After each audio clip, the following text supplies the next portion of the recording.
always feel it, cause I need it now. Money is a bitch in it, I don't wanna think about it. So if you know the song, sing it, cause I need it now. Take me to a place where the music's loud. I don't wanna think right now. Flashing lights running through the crowd. I don't ever wanna stop. So let's get out, let's get out. I got money in my pocket and I'm about to fucking drop it with you now.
shade.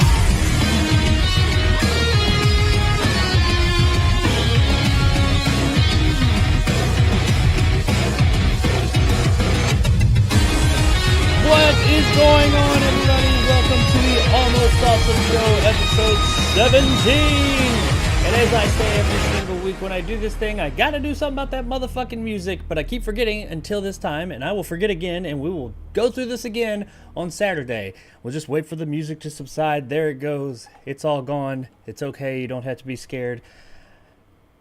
Because me and our good friend Nick are here to take care of you and make sure you're not scared. We'll hold you. We'll coddle you.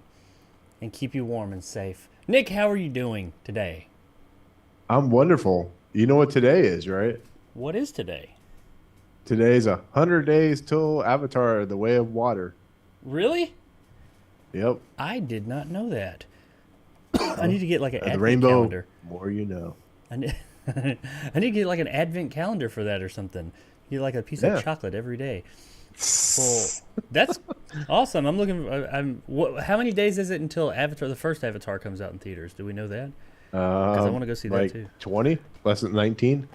Oh, is it? Wow, is it only? Oh, cool. Well, I'm gonna go see that too, even though I've seen that movie a whole bunch of times. But anyway, what do you got going? What's anything you want to tell the world while we're here? What's up, Fright Films, by the way, in the chat? What's going on with you, Nick? How's your week been? Besides, looking forward to Avatar 2. Good. Tiring. I got like 3 hours of sleep after our podcast recording last night. It's good times. I hear you. I did too.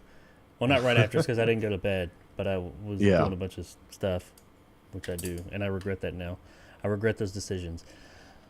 All right. Well, that's, pretty much looks like we got about the same stuff going on here. So I guess we could go ahead and jump into this thing. I will say, as I always say, and usually am proved wrong, this is probably going to be a bit of a slower show today. Not slower. Shorter. See, I can't even talk right. A bit of a shorter show today because there's just not a lot going on. But who knows? I know sometimes I can get to talking and we just talk for a really long time about things. So there's that. For those of you also who are wondering, which I'm sure it's just so many, my not Abraham Lincoln, what was his name? Jesus Christ, Vampire Hunter condensed review that we did on Saturday. We did the full review on Saturday. I have a condensed version. It's supposed to come out this morning, but it didn't. So hopefully tomorrow, no later than Friday. I have another review coming out tomorrow morning, so it depends on where it stands with that, whether I release that one or not. But it will be out in the next couple of days. Check that out. I've cut a whole lot out of it and made it more accessible. So let's go ahead and jump right into this thing. And we're going to, there's a fly or something. Where did that come from? I think it's gone. You fly, don't bother me. I don't know. I don't know where it went. He just takes a puff of his thing. He's like, where are you, fly? It's like the Invisible Man. Where are you, fly? I don't know. There was like a fly or something that just flew right into my face. Okay, but anyway. I think we're good. We're safe. I'm safe for now. If not, I've got Nick here to protect me. All right, let's Nick, you look a little small there. I feel small. Let's grow you up. I feel small after something I recorded this today. Oh, I know what you're talking sad. About. Yeah. Oh, me too. But you know what? We lick our wounds and we move forward. All right, so let's jump into news bits. This week's smaller stories that don't get their full, own stories, but we don't want to forget about them. We still want to talk about them. Not a lot, because there's not a lot going on this week, but we do have a few little things to talk about real quick. And the first one will be A bit of video game news, which there's not much of that either, but it's a little something I threw in here for my video game enthusiasts out there, and that would be Xbox. Just Xbox. As a company, it's not really a company, Microsoft, I guess, promises to keep Call of Duty on PlayStation for years beyond the existing deal, according to reports. What this is pretty much saying, and I think this is somewhat a response. It's not a response because according to them, there was a letter sent to Sony from Microsoft saying, "Hey, we are gonna," at the beginning of the year, by the way, I think this is January, February, saying we plan on keeping Call of Duty with you guys. Now they're vague. They just say Call of Duty. By the way, I still stick with that. They have not said what Call of Duty. They just say Call of Duty. But we plan on keeping Call of Duty on your platform beyond the existing deal. How far beyond? Who knows? But beyond the existing deal that they have. So PlayStation fans should, rejoice. Regardless of what way this thing goes, you'll still be able to get Call of Duty in some form, somehow, for at least the somewhat foreseeable future. Now, some people are saying that this is a response to the whole CMA looking into them that I talked about on Saturday. I don't, since this was sent out at the beginning of the year, I think that's why they're talking about it right now, is to say, hey, look, we've committed to doing this. I don't know if I take them at their word that this was sent over. I would think that if they were lying about it, Sony would be the first one to jump up and be like, bullshit, they didn't do that. So I'm assuming that they did send this thing out, send them some type of good faith letter saying, hey guys, we're not wanting to tank you. We're going to keep it out there. What do you, Nick, do you think that, I guess, the question that hasn't been asked is this. I guess I'll ask the question, what do you think? Do you think this is bullshit? Do you think that why they put this out there? But also, after whatever your answer is to that, do you think they should have to? Do you think they should? Do you think this is good business? Or do you think they should be like, hey, fuck you, it's ours now, if they win and if they do end up acquiring Activision? Hey, Microsoft's the one paying $70+ billion for it, so they should be able to do what the hell they want with it. If PlayStation was that, excited for Call of Duty, then they should have bought it themselves. I don't care about Call of Duty, so whatever system it's on. But it's a big enough game that at Microsoft will make a lot of money if they sell it on PlayStation. Why not? Like this whole the bigger problem is just the monopoly Microsoft might start having after a while. If they keep buying properties, but we talked about that with Embracer. But I don't know, just it's like you said, it's a news bit. It's like a non-story. It's like it's not a big deal. It feels like there's a lot of money being thrown around, a lot of dicks in the closet that are trying to come out. It's just I don't care. Lots of dicks coming out. Well, yeah, I'm with you. I mean, Call of Duty doesn't do it for me anymore. Nothing against it. It's just not my cup of tea anymore. So I don't care really either way.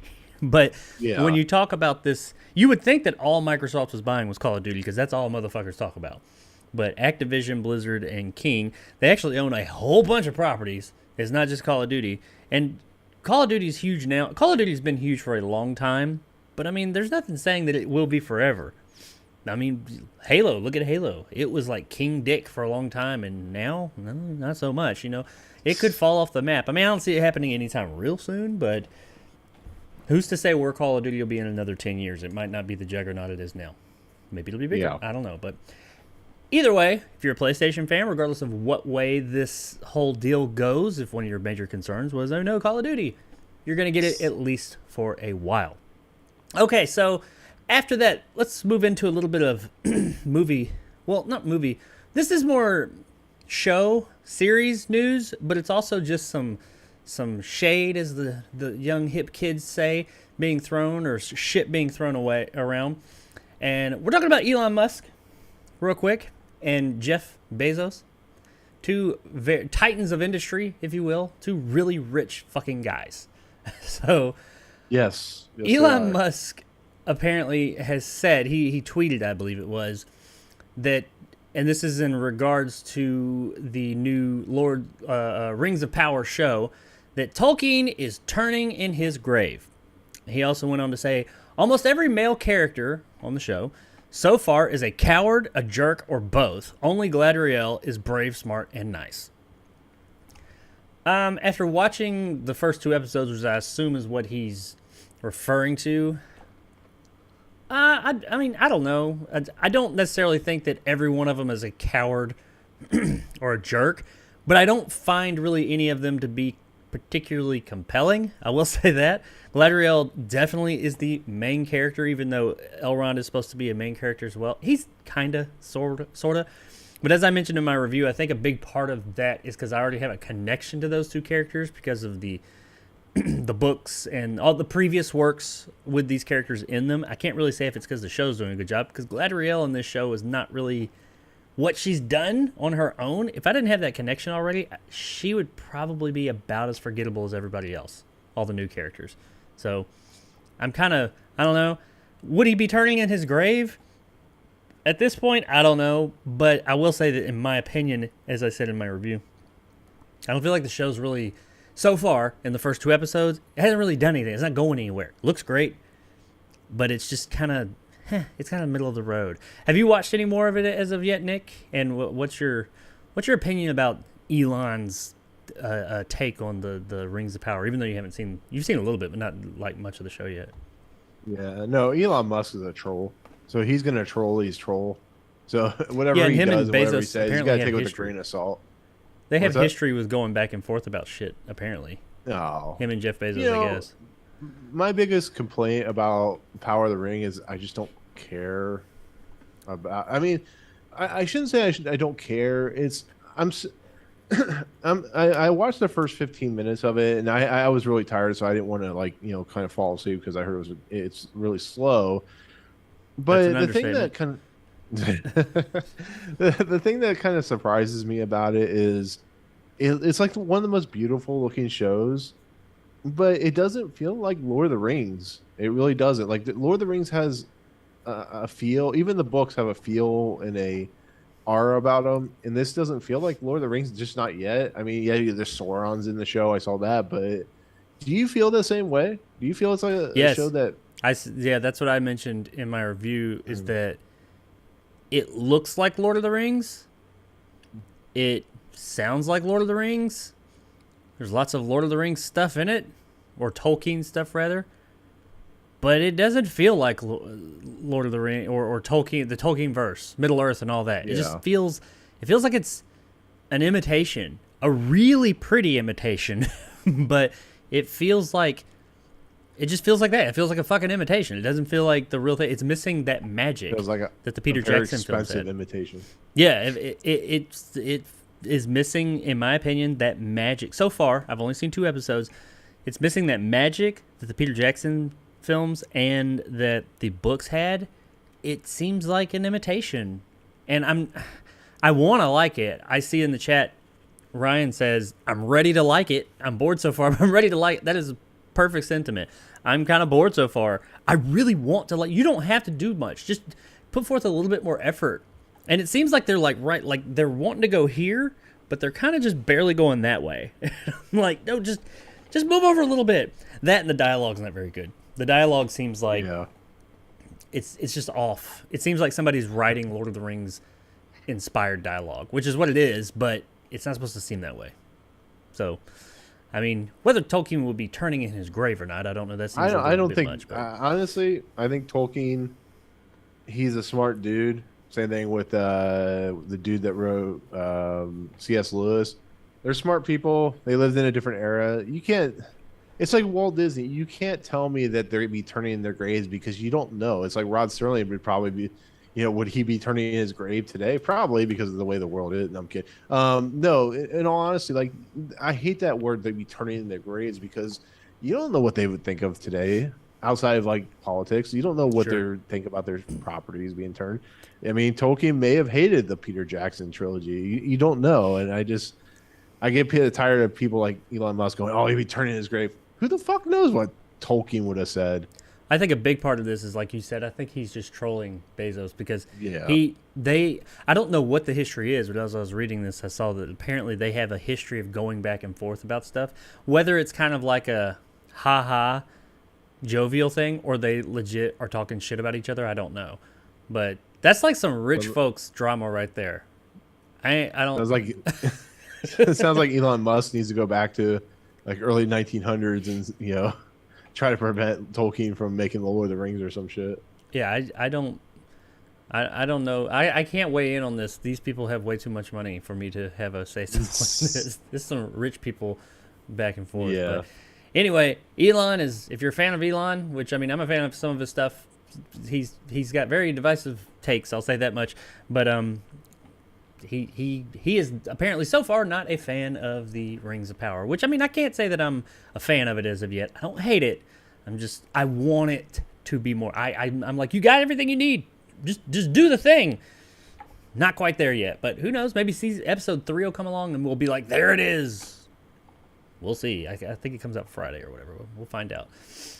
Okay, so speaking of something that has been out for a while and is really doing its thing and doing it right, Top Gun Maverick is now the 5th highest grossing film ever in North America.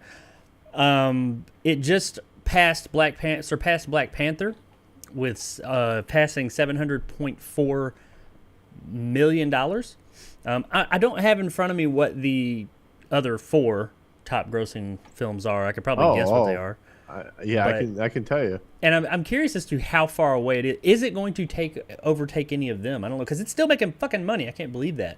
And we were talking a little bit before the show that Spider-Man No Way Home was re-released with a slightly, like a extended version this weekend as well. And the media was running with it saying, oh yeah, Spider-Man is #1 at the box office. It's taken the weekend. But then by the time the weekend it was over, I guess they like blew their load a little early, because by the time Monday rolled around, Top Gun Maverick takes the weekend and beats out Spider-Man No Way Home. And I was like, holy shit, that movie is still making lots of fucking money. And it was a slow Memorial Day weekend. But not Memorial Day, Labor Day weekend. And it was a lot of tickets were $3 each because of the whole whatever, why AMC I guess was doing that. But you said you had a list of who was number 1, 2, 3, 4? Yeah. So I'll go 10 to 1. So number 10, The Avengers, $623 million. Jurassic World, $653. Titanic, $659. Avengers: Infinity War, $678. Black Panther, $700. Top Gun Maverick at $701, which nobody fucking ever thought. I mean, the insanity that is Top Gun Maverick, which I love. I actually bought it, so it's me too. A great movie. Still making money too. Crazy. Yeah. Avatar, $760, so I don't think it'll hit that. Spider-Man: No Way Home, $811. Avengers: Endgame, $858, and of course, The Force Awakens, $936 million. Yeah, that's definitely I forgot. Force Awakens is #1 in America. That's a big jump too. That's a whole nother $100 million on top of Endgame. Damn. I don't think it's gonna hit #1. I mean, I didn't think it was gonna hit #5. So I mean, I don't think anyone did. I didn't think it was gonna do nearly as well as it did. So who knows? I mean, the power of Cruise compels you. But I mean, we'll see what happens. But I think #5 is probably where it's gonna land. But you never know, especially now that it's at home and everything. And I think you said the next one was like $60 million ahead of it. Yeah, that's Avengers, I think. Yeah, I don't see it making $60 million more dollars. But who knows? We'll see. If it does, we'll talk about it here at some point. Okay, so on to, I think, the only other bit of video game news we have for the day, which is just a little bit. Not really much news here, but it was something that was mentioned that is close to my heart. And that is that the Booty, that would be Matt Booty of Xbox fame. And no, some may say, you're a huge Xbox fan. No, that's just the only fucking news that was going on. There was nothing, movie, entertainment, game, or anything. But Xbox talked about some things. Matt Booty, which is one of the executives at Xbox division of Microsoft, teased the new Fable, which we've known about, that there was a new Fable coming, because they put out like a little CGI trailer like 2 years ago. But we haven't heard anything since then. People have been like, oh, it's going to show up at this show, and it'll show up at that show. Well, it's still not showing up, but, and this does come off, by the way, I want to say, off the back of some news recently that some people have been saying, oh, there's lots of trouble with some of Microsoft's studios that they have, and somebody had mentioned Fable. And that's all speculation. This is Matt Booty, and granted, he works for the company, so of course he's going to say good things. He said everything is looking great. It's looking really good, but the company or the developer does not want to release anything because they are not Turn 10, Playground Games is making it. All they've made up to this point is open world racing games, i.e. Forza Horizon. Very good ones, but car games, not action role-playing games. So everybody was like, that's an odd choice to take over Fable. But hey, whatever. Weirder things, I guess, have happened. But apparently they are very self-conscious of that, and they don't want to release anything about this game beyond what they already have until they know they've got what they want where they want it. I can respect that. I mean, I want something to come out because I love that series, but I get it. Hey, release it when it's ready, or release stuff about it when it's ready. But he says every time he goes over there and looks at what they've got going on, because that's what he does. I think he's the man. I don't know. He's like under Phil Spencer. But every time he goes over to Playground Games, they've got such awesome stuff. He's like, it's ready. This is something that needs to be shown to the world. And they're like, no, not yet. So apparently, if you believe Matt Booty, Fable is in good hands and it's looking great.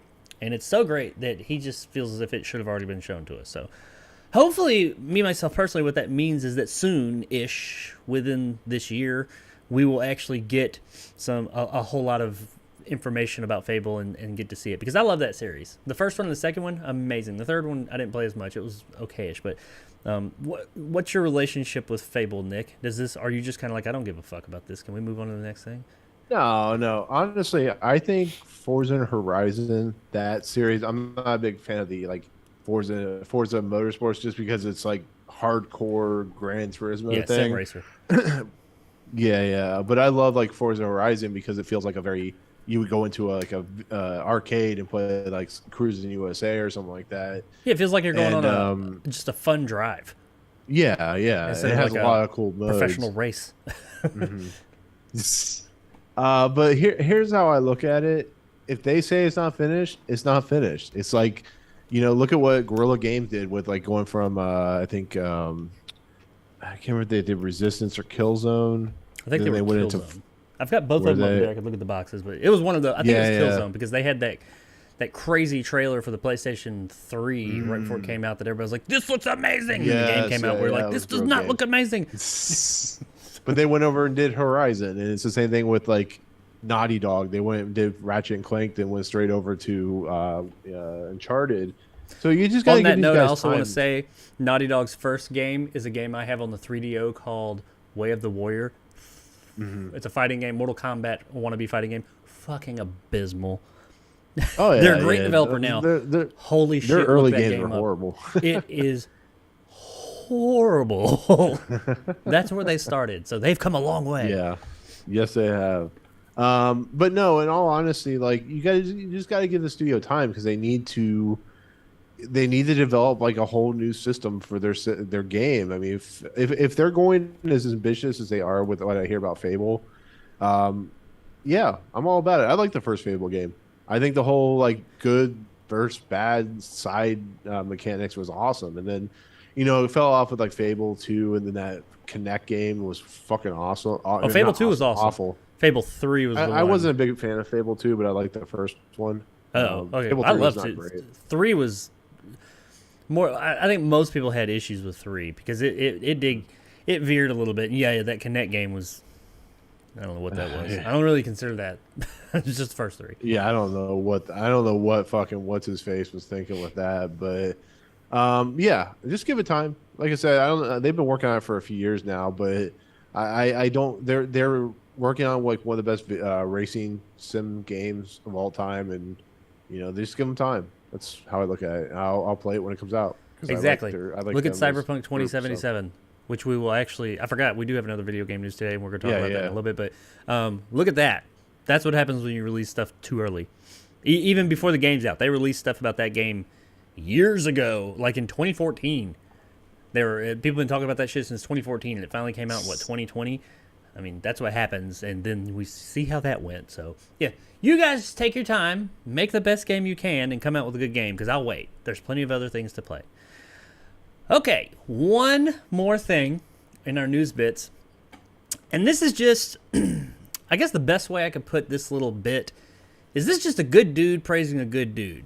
I mean, it's the one dude playing another dude who's playing another dude. I mean, this is very heartwarming. I don't have a picture of it, but I suggest everybody look it up. I'm talking about Brendan Fraser. Fraser, I think is how you pronounce it. Yeah, Fraser. It's always been a thing, but he is in a new movie called The Whale. Darren Aronofsky. I always butcher that guy's name.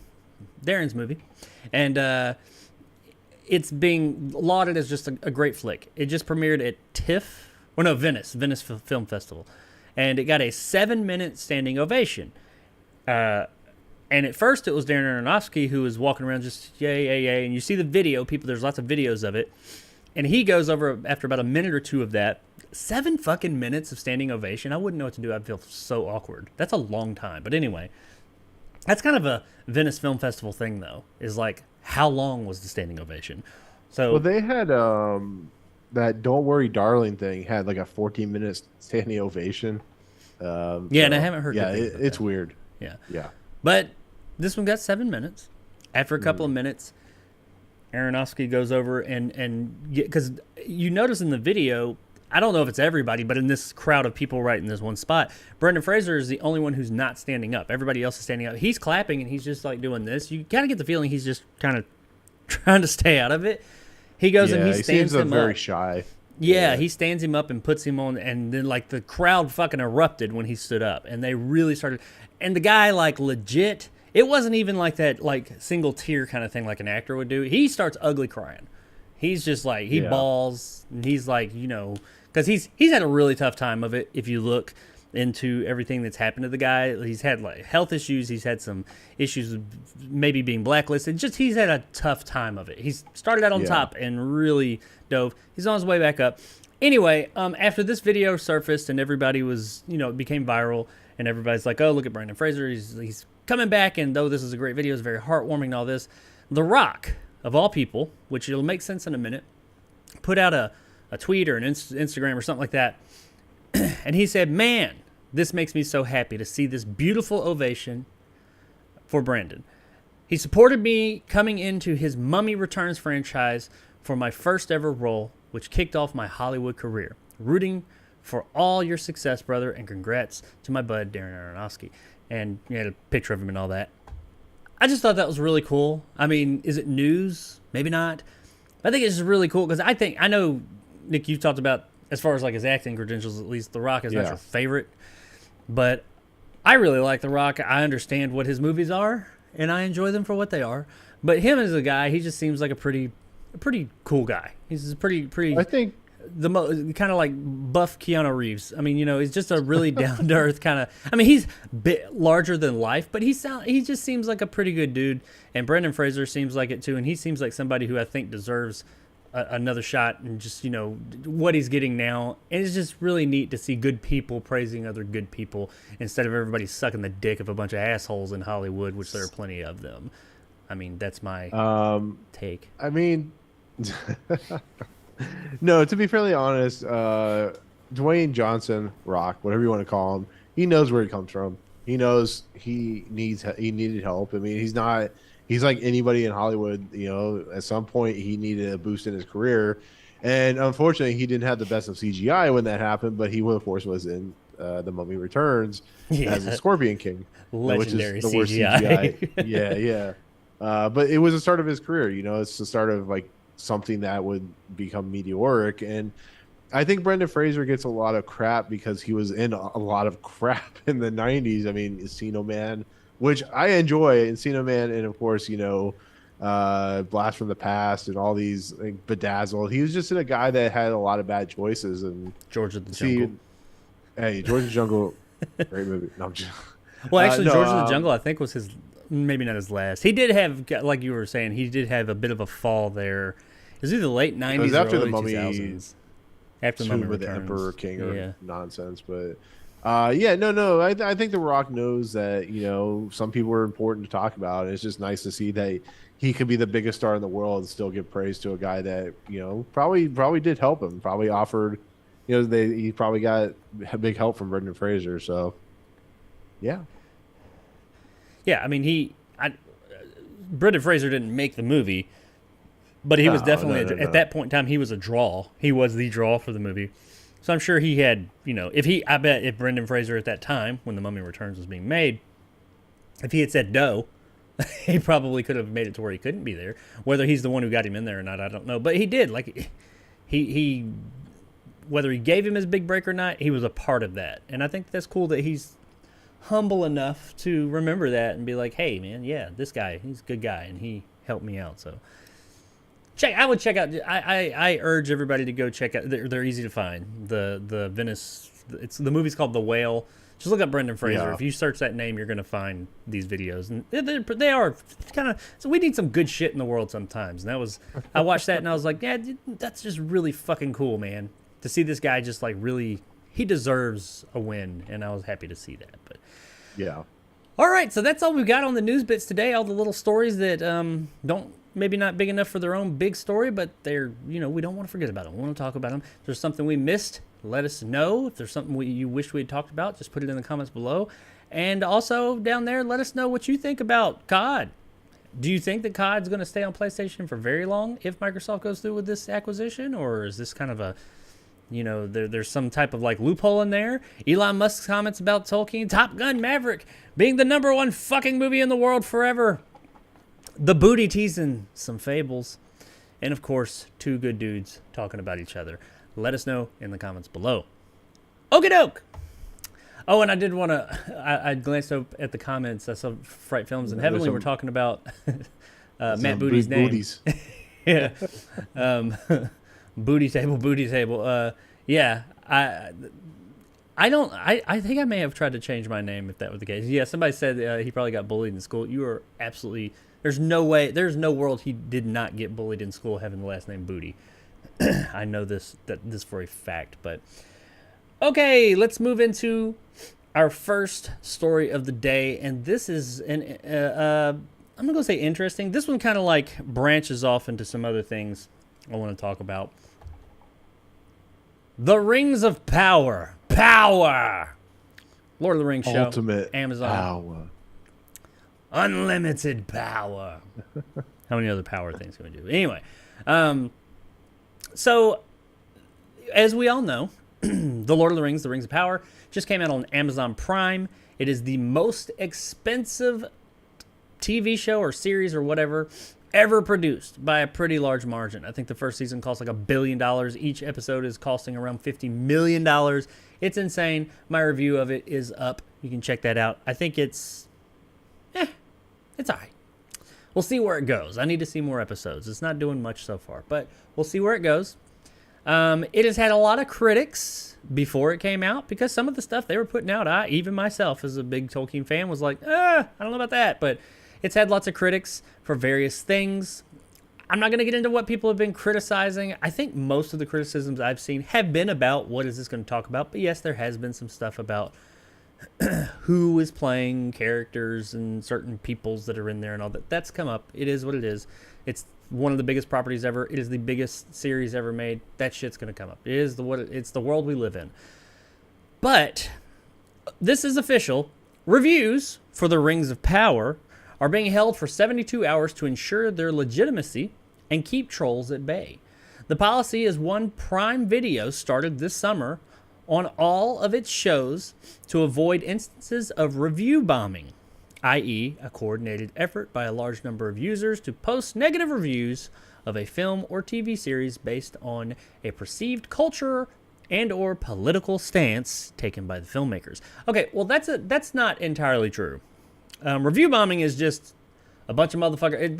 It is and it isn't, but they're adding a little extra. It's just motherfuckers coming in and bombing something one way or the other. It's typically negative, giving it a bunch of thumbs down, regardless if they've seen it, regardless if it's good, regardless of what. It's not only because it's cultural and or political stances by filmmakers. I hate how they kind of try and force it that way. No, because some of the people were saying this show's going to be trash because they are huge Tolkien fans and they didn't like the direction it looked like it was going. Granted, me, myself, I'm a huge Tolkien fan. There were things I was concerned with. I kind of stood off to the side and said, I'm going to wait till I see it. I don't know.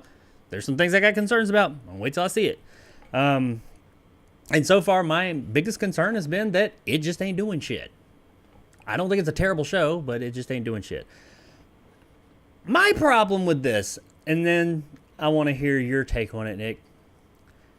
I have a few issues with this. First of all, if you're going to suppress reviews, Why the fuck are you even putting the option to put reviews? Also, are you holding all reviews, positive or negative, or just the negative ones?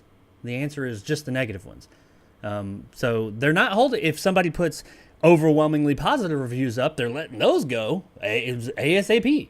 But negative reviews, oh no, we're going to hold those for 72 hours to validate them. How do you validate someone's fucking opinion on something? You can't. Because you think something's good, I think it's bad. How do you validate that? I mean, I guess you could validate whether they've seen it or not, but you need 72 hours to fucking do that? You're Amazon. Also, it's review bombing. This has been going on since you could do reviews. It's just something that happens. And when you have one of the biggest fucking properties in the world, it's going to fucking happen. But if you put forth a really great product, you will get the opposite effect of that as well. You will have all the other fans that will come along and say, we're going to counteract that. Just let the fucking reviews be out there and let them speak. There's always been people that give bullshit reviews on things that they either haven't seen, don't know anything about, just to bomb it.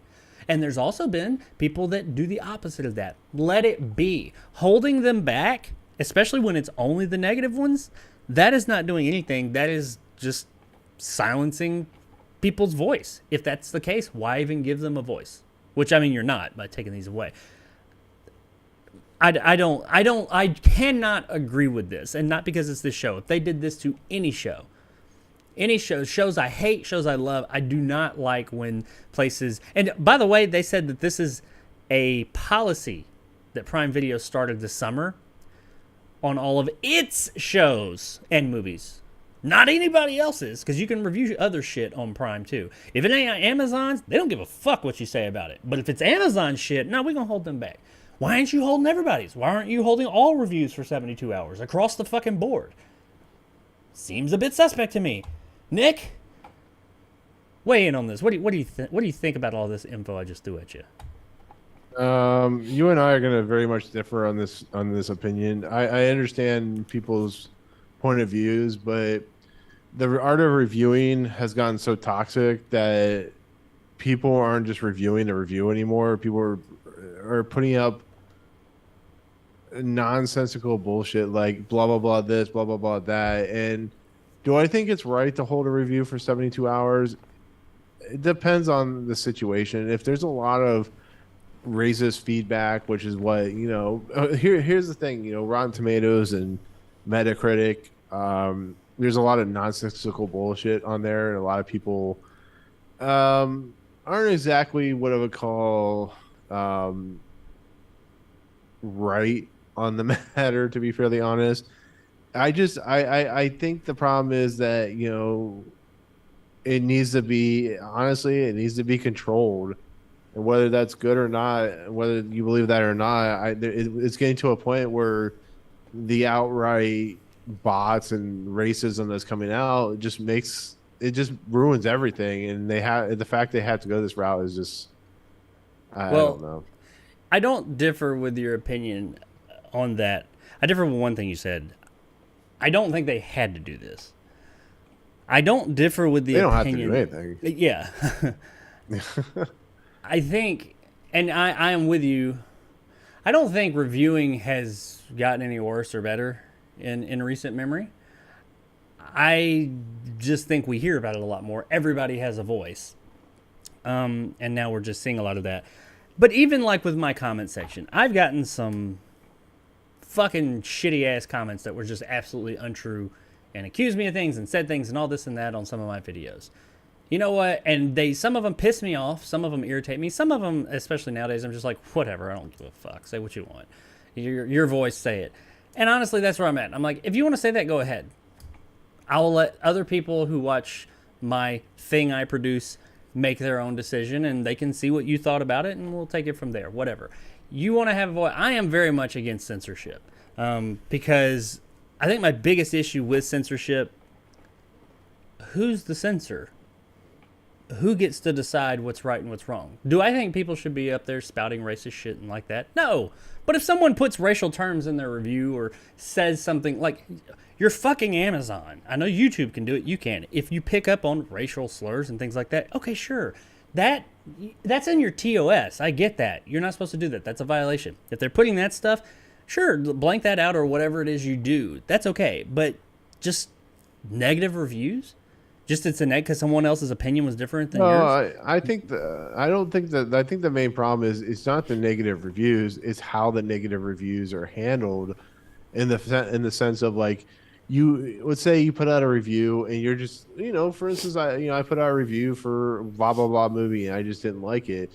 The company went and said, "Oh, I don't." You remember the whole Kane Lynch thing. I was reading about this because some reason Jeff Gertzman brought up it. Kane Lynch, there was this whole big kerfuffle, I think GameSpot or something like that, where he gave it like a fair review, and because they had bought like ad space, they wanted him fired, and he got fired. That's the thing that does bother me. If somebody gives something a bad review and they give an honest review and they give an honest opinion, there should be no reason to hold that back. But when somebody goes in a tirade about, oh, this elf is black, or oh, this is Mary suing, blah blah blah blah blah, there's no real way to combat it, but there should be some kind of structure where if somebody's just going on a hate-filled rant or racism rant about the show because they don't like the fact that they can't get past the whole idea of like a female on a show that was once a male show, that's fine. But like if somebody says, oh, I didn't like the show because I felt it was boring and it just doesn't feel like a Lord of the Rings show, just in the simple fact of its storytelling, if they're holding that stuff back, I definitely am in the camp of like, you can't just hold negative comments back because you don't like what they're saying. It's when they gets into the like real racist and misogynistic realm that's when it becomes a problem. I agree. I begrudgingly agree. And no, I'm not saying that people should hate speech. It's all right. What I'm going to say here in a minute, I need people to say with me. I do not agree with hate speech. I do not think, I don't like if I see it in my comments, I will combat it, if you will. But I am going to say this because I do think you have to be one or the other somewhere, like as far as like censorship goes. It's either censorship is okay or it's not. Because if you say it's okay, then you got to say, all right, who's the censor? Where there's no, if you're going to censor things, I don't really know. Like you said, yeah, they should censor this, but not just negative reviews. Who's making that decision? How do we know that they're not doing just any negative reviews? When it comes to hate speech and people, and I don't mean hate speech directed at a particular person saying like, you, Nick, you're a fucking bald bastard or whatever. But no, like if someone is saying, I didn't like this show because too much women in it or it has these people in it and that's not what was in it, whatever it is. Do I agree with that? No, I don't. But at the end of the day, it's like, who am I? That's my values. My values are that stuff, people shouldn't be spouting that stuff off. That person's values or whatever, whether I think they're right or wrong, that's their values. They should, it sounds bad and it's hard to say, I think people should be able to have a voice. Even if their voice and their opinion differs from mine greatly, I still think that they should be able to have a voice. But at what point do you allow just full on Wild West nonsense to go on? I mean, YouTube. It's like saying, that's the comment section. That's what it is. I had a comment. Well, I had a comment today. It's like you're monetizing blah blah blah blah blah, and you shouldn't have an opinion. I'm like, and then I made a comment. I'm like, you think Mr. Beast or Linus Tech Tips gives a shit? They're there to monetize. They're there to make money. Of course, I'm going to give my opinion and hopefully make money off it. That's the logic of YouTube. But no, just in general, it's like, I guess because we have the internet now and everybody's connected, it feels like there's a lot more just trash online. I don't know. It definitely is. We see it's a lot more in our face now. And that is a difficult thing to really have that conversation about and say, because it sounds like, oh, you're supporting hate and you're supporting this and you're supporting that. And I'm absolutely not. I remember when I went to school, and I'm going way off the rails here, may or may not cut this in the shortened version, but here's my point. I went to school in Birmingham, Alabama, at UAB, University of Alabama, Birmingham. Birmingham, for those of you that don't know, is it's predominantly black. predominantly minority. I was more. I'm not gonna say the minority there, but it was a lot. I saw a lot less of me than I did other people that looked different. It never bothered me. I didn't care. I've grown up in very diverse areas. I've never cared about that stuff. I remember one day there was a rally and this was around 2000 or something like that. And there was a rally of, I don't know if it was skinheads or KKK. It's one of those like legit hate groups, like the bad ones. And they did like a march or something. They had a gathering. And I remember thinking, and people were talking about it, making a big deal about it. And I was like, yeah, that's not cool. They shouldn't do that. Well, there was a friend of mine. I'm not going to throw his name out there. And he was a black guy, African-American guy, whatever you want to say. And he said, why? And I was like, well, that's not cool that they're out there doing that. He was like, they're right. They're doing it legally because I'm assuming they were doing it legally. They got permits or whatever, and they were, saying shitty stuff, not cool things I don't agree with at all. And I didn't like these people. But this is a guy that these people hated, and he was saying they have, and this really stuck with me, by the way. I don't agree with what they're saying, but I think that they should be able to have their voice. And ever since then, I've been like, you know what, you're right. I don't agree with what they're saying. I think it's terrible. And I don't think that they should, be given any type of special station. And I think that, as long as it's not inciting violence or something, people, that is the beauty of our country. People are allowed to believe and practice, as long as it's not hurting anybody, their own beliefs. And they should have their voice. I don't think anybody should be silenced. And that even means the people that when they say things piss me off. I fucking may hate what they're saying and what they stand for. But that's their right in this country, I think. I mean, maybe that's me. Maybe I'm wrong. I don't know. But that is how I feel. I feel like censorship this is a very to be fairly touchy honest, like you just said, like you literally just said, this is a subject that we're going to go very deep down the rabbit hole. And I have... The only reason I'm kind of like hoping we move on because it's just I have very hard feelings on this subject. Yeah, it's one of those things where right answer. I know Fright was joking, but Fright says something about Amazon sounds like they're the Soviets. I'm like, no, Amazon's a private company; they can do whatever the hell they want. The problem, you do have a point there. I will say, I will agree with you. The problem though is you spent $1 billion on a TV show. You're subduing reviews and for 72 hours if you don't like it, and people are just going to continue to hate on the show. So there is a two-sided sword, double-edged sword to this whole situation, and it's a mess. It really is. It's I don't know. It's one of those things where we could talk for hours just on the absolutely. People do every day. Reasoning. And it's an ongoing debate that there will never be a right answer to. And that's sad, but I mean, is what it is. I guess the part that I suppose we could have an answer to, and then we'll wrap this up, is, I mean, we can agree that there are going to be people that put like glowing reviews of things out there just because, right?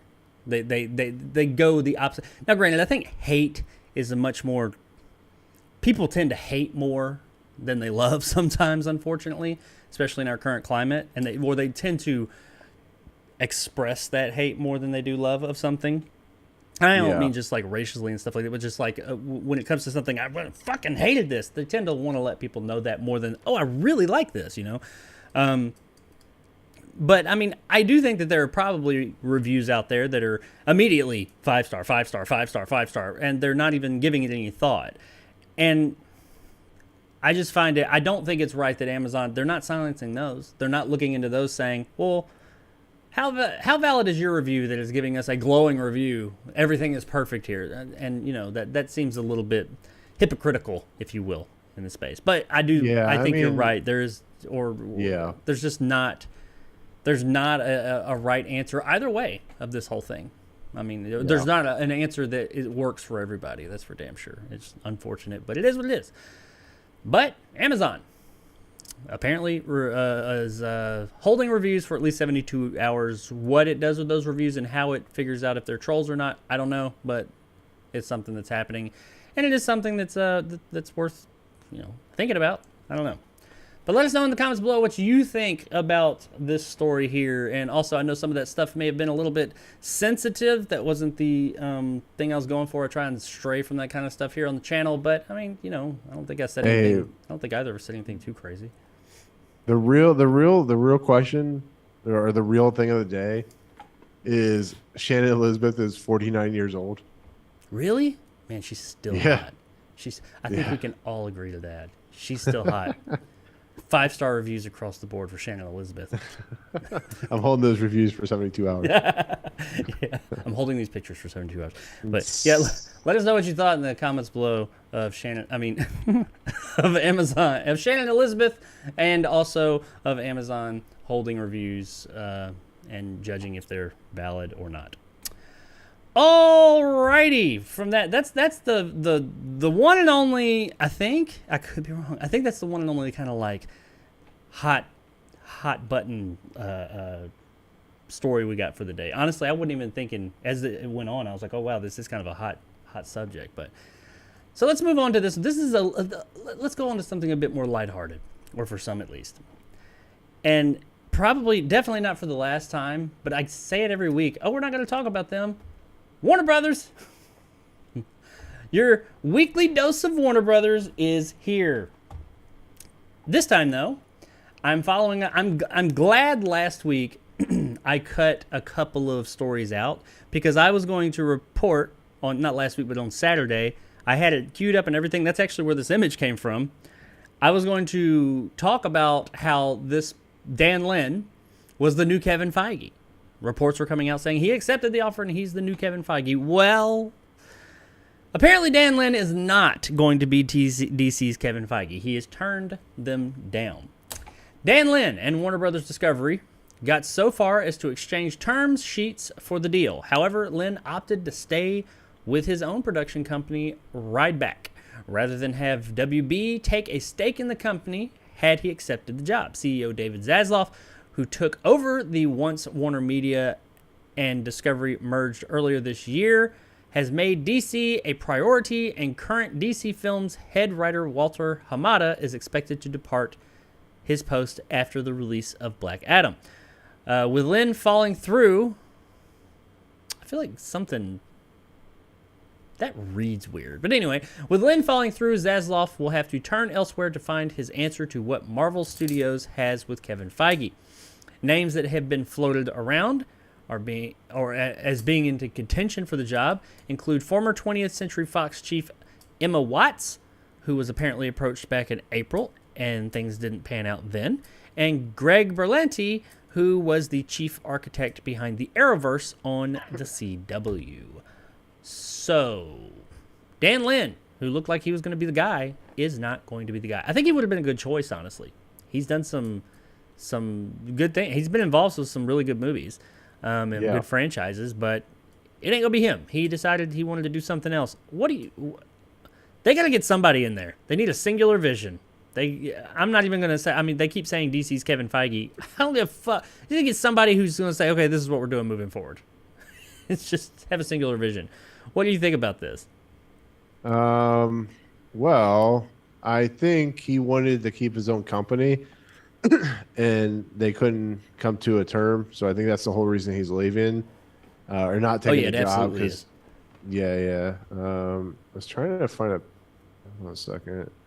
I don't know who it could be, because DC's such a mess right now. It's like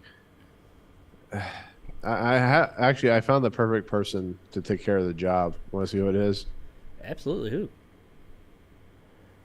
You motherfucker. Get that abomination. Delete that shit from your computer.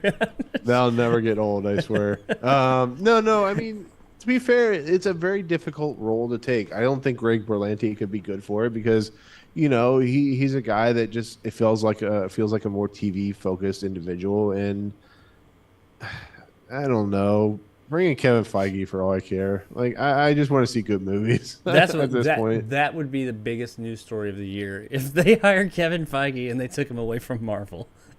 That would that'd be not be amazing. surprising at all the way Disney's treating Kevin Feige right now. But Yeah, man, I do wonder how does Kevin Feige feel about, because I mean, there's, regardless if you like Marvel or not, and what you think about them, everybody's got to, even the stands have got to at least somewhat admit this current phase, this latest phase, Phase 4 since Endgame, has just not been the same.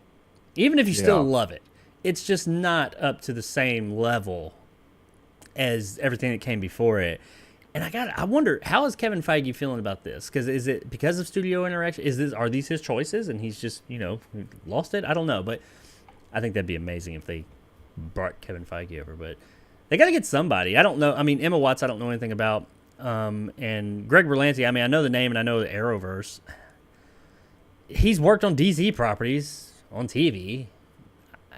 I will give him this. He did a lot to take all these different properties and cross them over once a year with those crossover episodes and stuff. So there's that. But I mean, I don't know if that necessarily qualifies him to take over DC films, DCEU. Who knows? Yeah, who knows. You never can predict who they're going to hire. I mean, they could hire Uwe Boll or something like that and turn it into a shit show. Well, it's already a shit show. So Walter Amado, though, is apparently out after Black Adam comes out. And that comes out next month. Yeah, it's in a month. They got nobody. I mean, Walter Amado, I haven't heard that name in a while. So he's not really doing anything. He's just kind of on the payroll over there. But they got to get somebody in there. Warner Brothers, and I said this last on Saturday, I believe it was, they need some good news. And I guess canceling fandom was like a bittersweet thing. Yeah, it was good. It's good that you're doing that. It shows that you are at least aware of it. But at the same time, you're canceling it. They need some good news that does not involve the word canceled in the title. They need a win. And there just haven't been many of them. And they need one bad. And this is just another somewhat of a loss. So I have no idea who could take it. But they should have... I don't know. Let me find that picture again.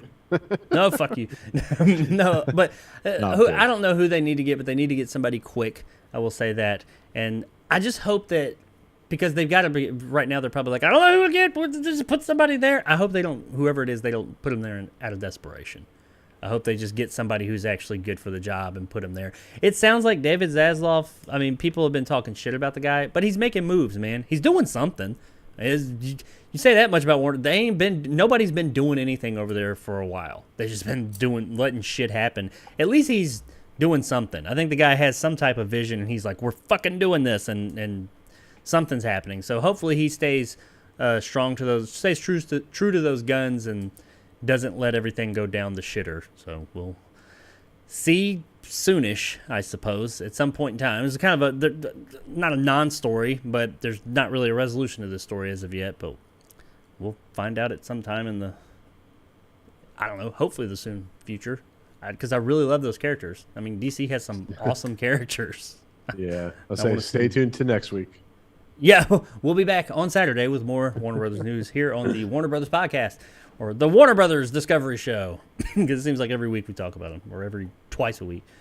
All right, so moving on into our next, I don't know, I guess actually, before I go, let us know in the comments, who do you guys think should take it?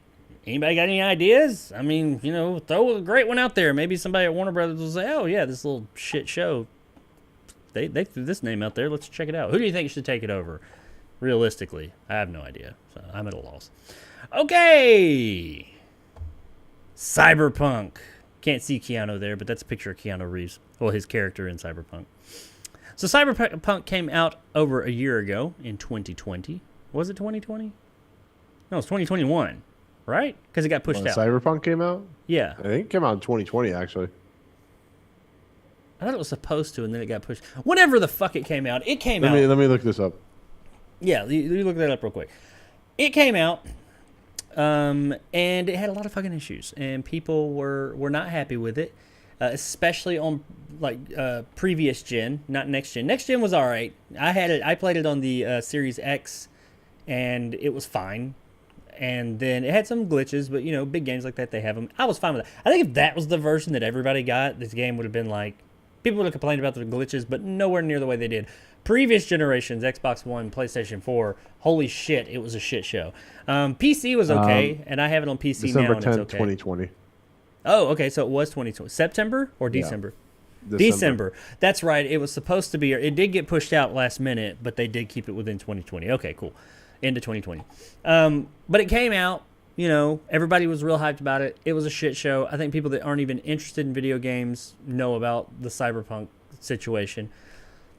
And they had talked about how they were going to have expansions coming and this and that, and we hadn't seen shit. They'd just been trying to fix the fucking game. Well, in the past, 6 months ago, I guess, they've been doing update. The game is finally more or less to where it should have been when they released it. It's in a pretty good place now. I played it on the PC a while back, and it was real smooth. It was real good. Everything worked. It was, this is a good game. It was a solid game.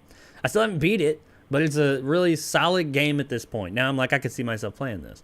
Nowhere near as many glitches, or is very solid release game. Well, yesterday I think, CD Projekt Red put on a little show. CD Projekt Red has released the trailer for its first Cyberpunk 2077 expansion titled Phantom Liberty, with the spy thriller expansion coming in 2023. Didn't say an exact date. The first major expansion will be set in a new district of Night City, that's the city that the game takes place in, and promises to bring new locations and characters to players. Aside from these, the expansion will also see the return of Keanu Reeves as the voice of Johnny Silverhand. Keanu Reeves also chimed in with a little something to say about it, as he did at that Xbox presentation where he said, "You're awesome, you're awesome, you're awesome." Reeves said, "Hey everyone, Johnny Silverhand is coming back, and so am I. Get ready for Phantom Liberty, the upcoming expansion for Cyberpunk 2077. It's awesome to be back playing the role of Johnny, and I hope you're excited to see him rocking out once more in the dark future. Keep an eye out for me or for more info, and I'll see you again in Night City." They also subsequently released a trailer or some more information about their new series coming to, is it Netflix, Nick? Yes. It's an anime. Next week. Yeah, next week, an anime, cyberpunk-inspired anime called Edge Runners, right? Yes. Edge Runners? Yeah. Yep. But we're talking about the game expansion. Nick, what was your experience with Cyberpunk, and are you looking forward to this? As somebody who never finished the original game, if I have time, maybe.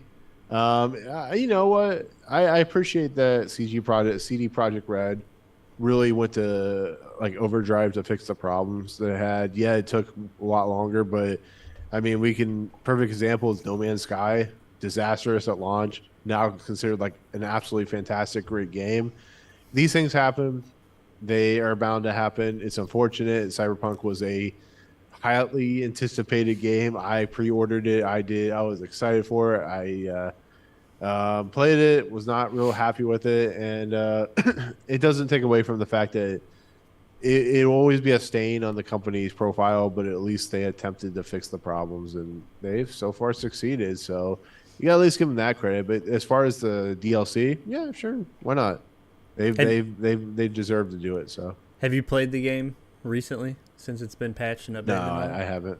It is. I will say this: it is a much better experience now. That's good. I remember when I first played. I played it the night it came out.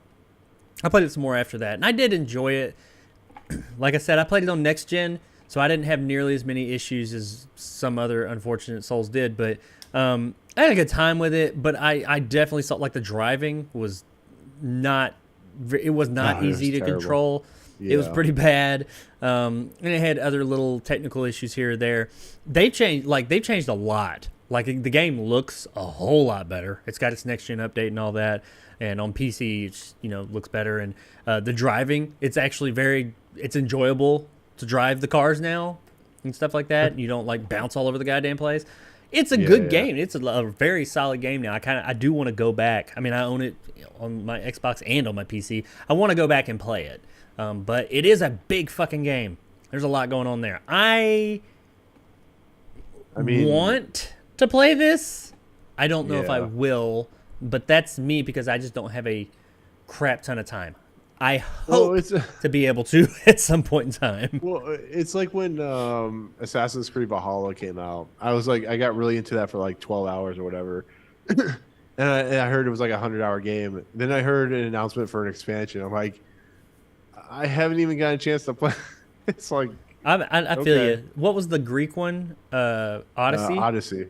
I Yeah, same I way. love Greek mythology. I really wanted to play that game, but it's like 100+ hour fucking game. And when I was 15, 16, 17, I was down. But now, at my age, with everything I got going on, I know I will never finish that fucking game. I mean, every now and then I'll get a long game that I'll actually finish all the way through. But most of these games, I enjoy them, but I know it's kind of hard to get real deep into something when you know I'm never going to see the end of this. I'm just not. Well, I know. I know this is like old man mentality, but back in the day, But we're like, total boomers. back in the day, it felt like there was a more of a control on like how many games were releasing every year. You got like a couple hundred games a year. Now it's like there's a couple hundred games released every week or every day. It's like, Well, I think it's a lot like social media we were talking about a few minutes ago. yeah, I don't even know. There may be more games releasing now because, indie scene and all that is much more accessible. But I don't even think it's like that many more games that we're getting. They're just in your face because you don't have to go to the store, GameStop or Walmart or whatever, or whatever store, Babbage's and EB Games back in the day. You don't have to go to these stores to buy them anymore. You just turn on your box and it's like, buy this. And like every day you're like, there's so many fucking new games. I don't know what to do. They're so easy to get to. It's in your face. All this stuff, just like with social media, is always happening. It's just now it's like in your face immediately. So it's just like you can't get around it. So yeah, it's I'm like with you. Xbox. Well, no, it's like Xbox Game Pass. I had to let it lapse because I just don't have time. I really don't. Working like 60 plus hours work week and then doing this YouTube channel. It's like, Dude, I download more have games than I play. Yeah, we hit the multiplicity. Yeah, we hit the multiplicity of this nonsense. Get some Michael Like Keaton's too out there much to play for us. stop. I guess it's a good but no, first world problems and all, but Yeah. But no, I appreciate that they're coming out with the DLC. It finally shows that they're ready to do something like this, even though it's been like almost 3 years now or whatever it's been. 2 years.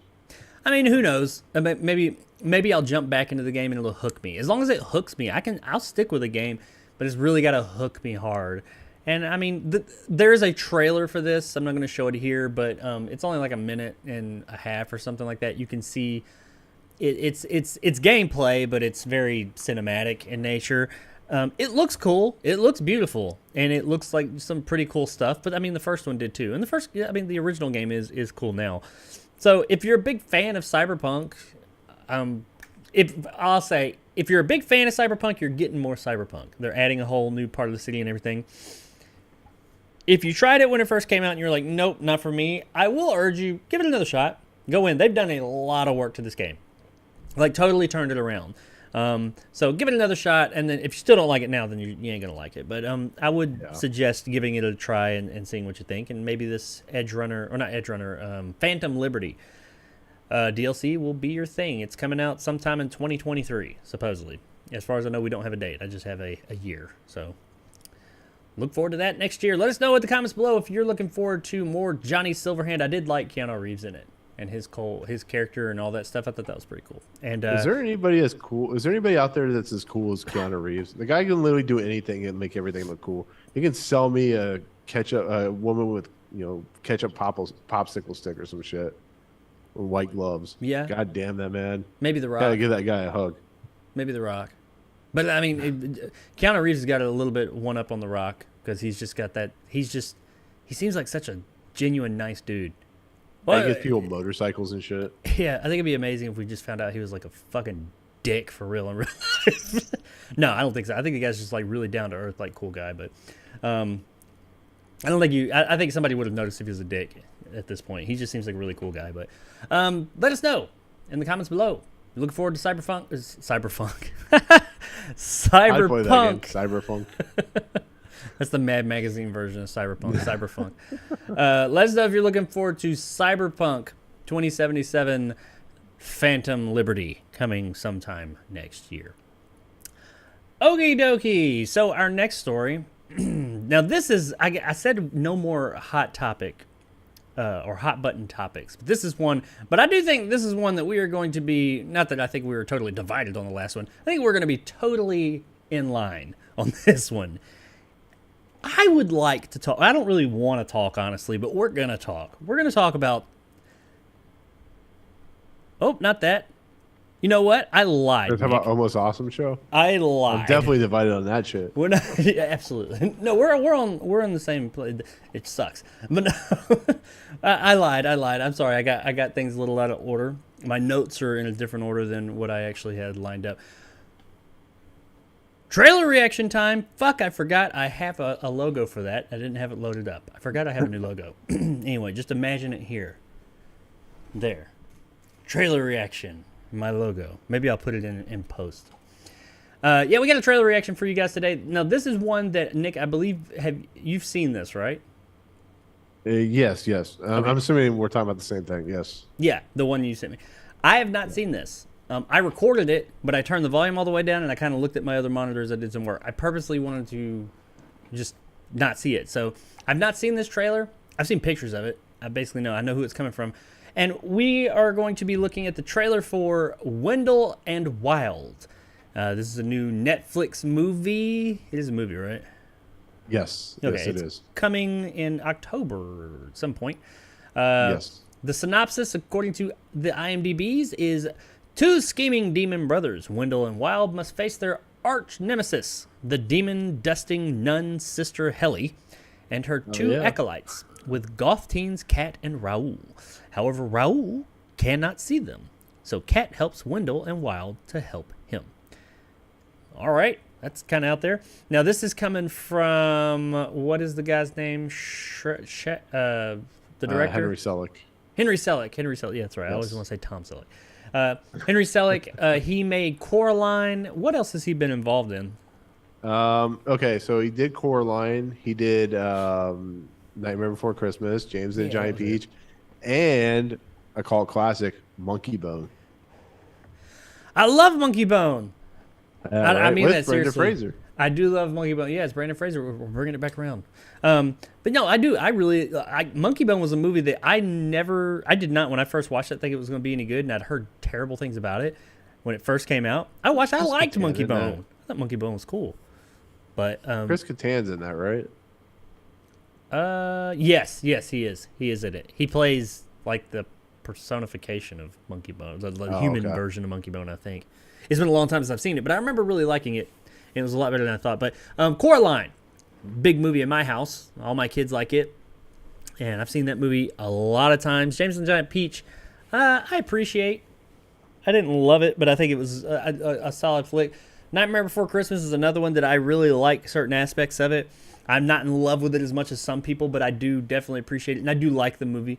Good little Christmas, interesting movie. And that is not Tim Burton's movie. He was the producer, by the way. Most people think Tim Burton made that. He did not.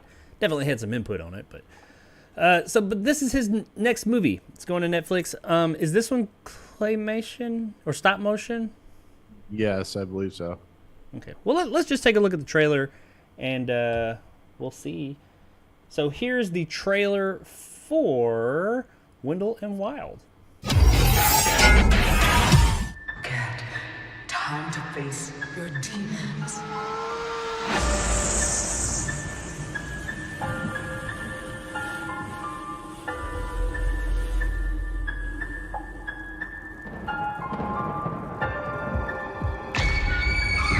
No.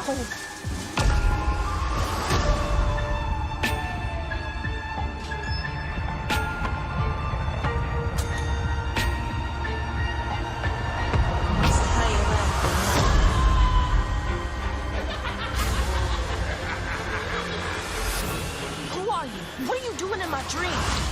We are Wendell and Wild. Who?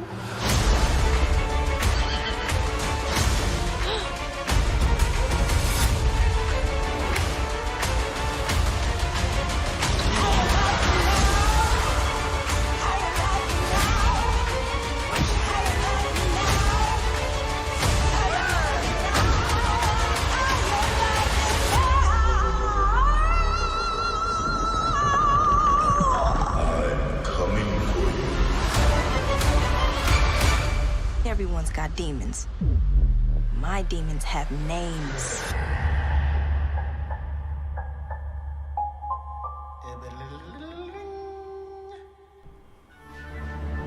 PG-13 too.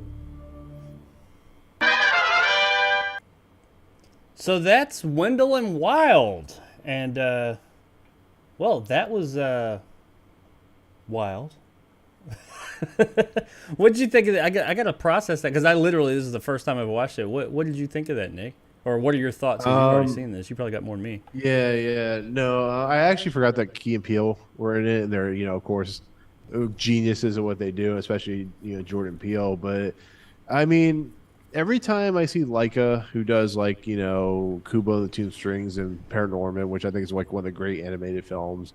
And then when Henry Selick comes out, he does like Coraline, and he does James and the Giant Peach, and so on and so forth.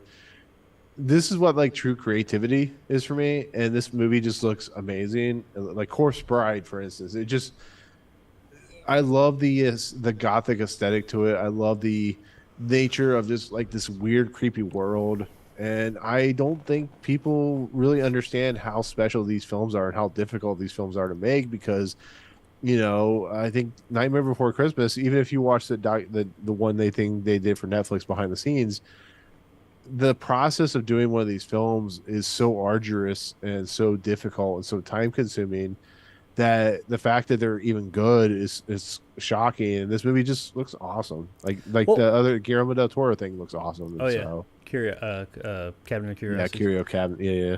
What I couldn't tell. I know it definitely had that stop motion look, like that jank.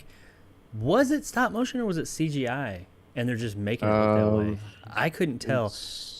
I know Selick has a history of stop motion, so it looks like it's written by Jordan Peele and Henry Selick.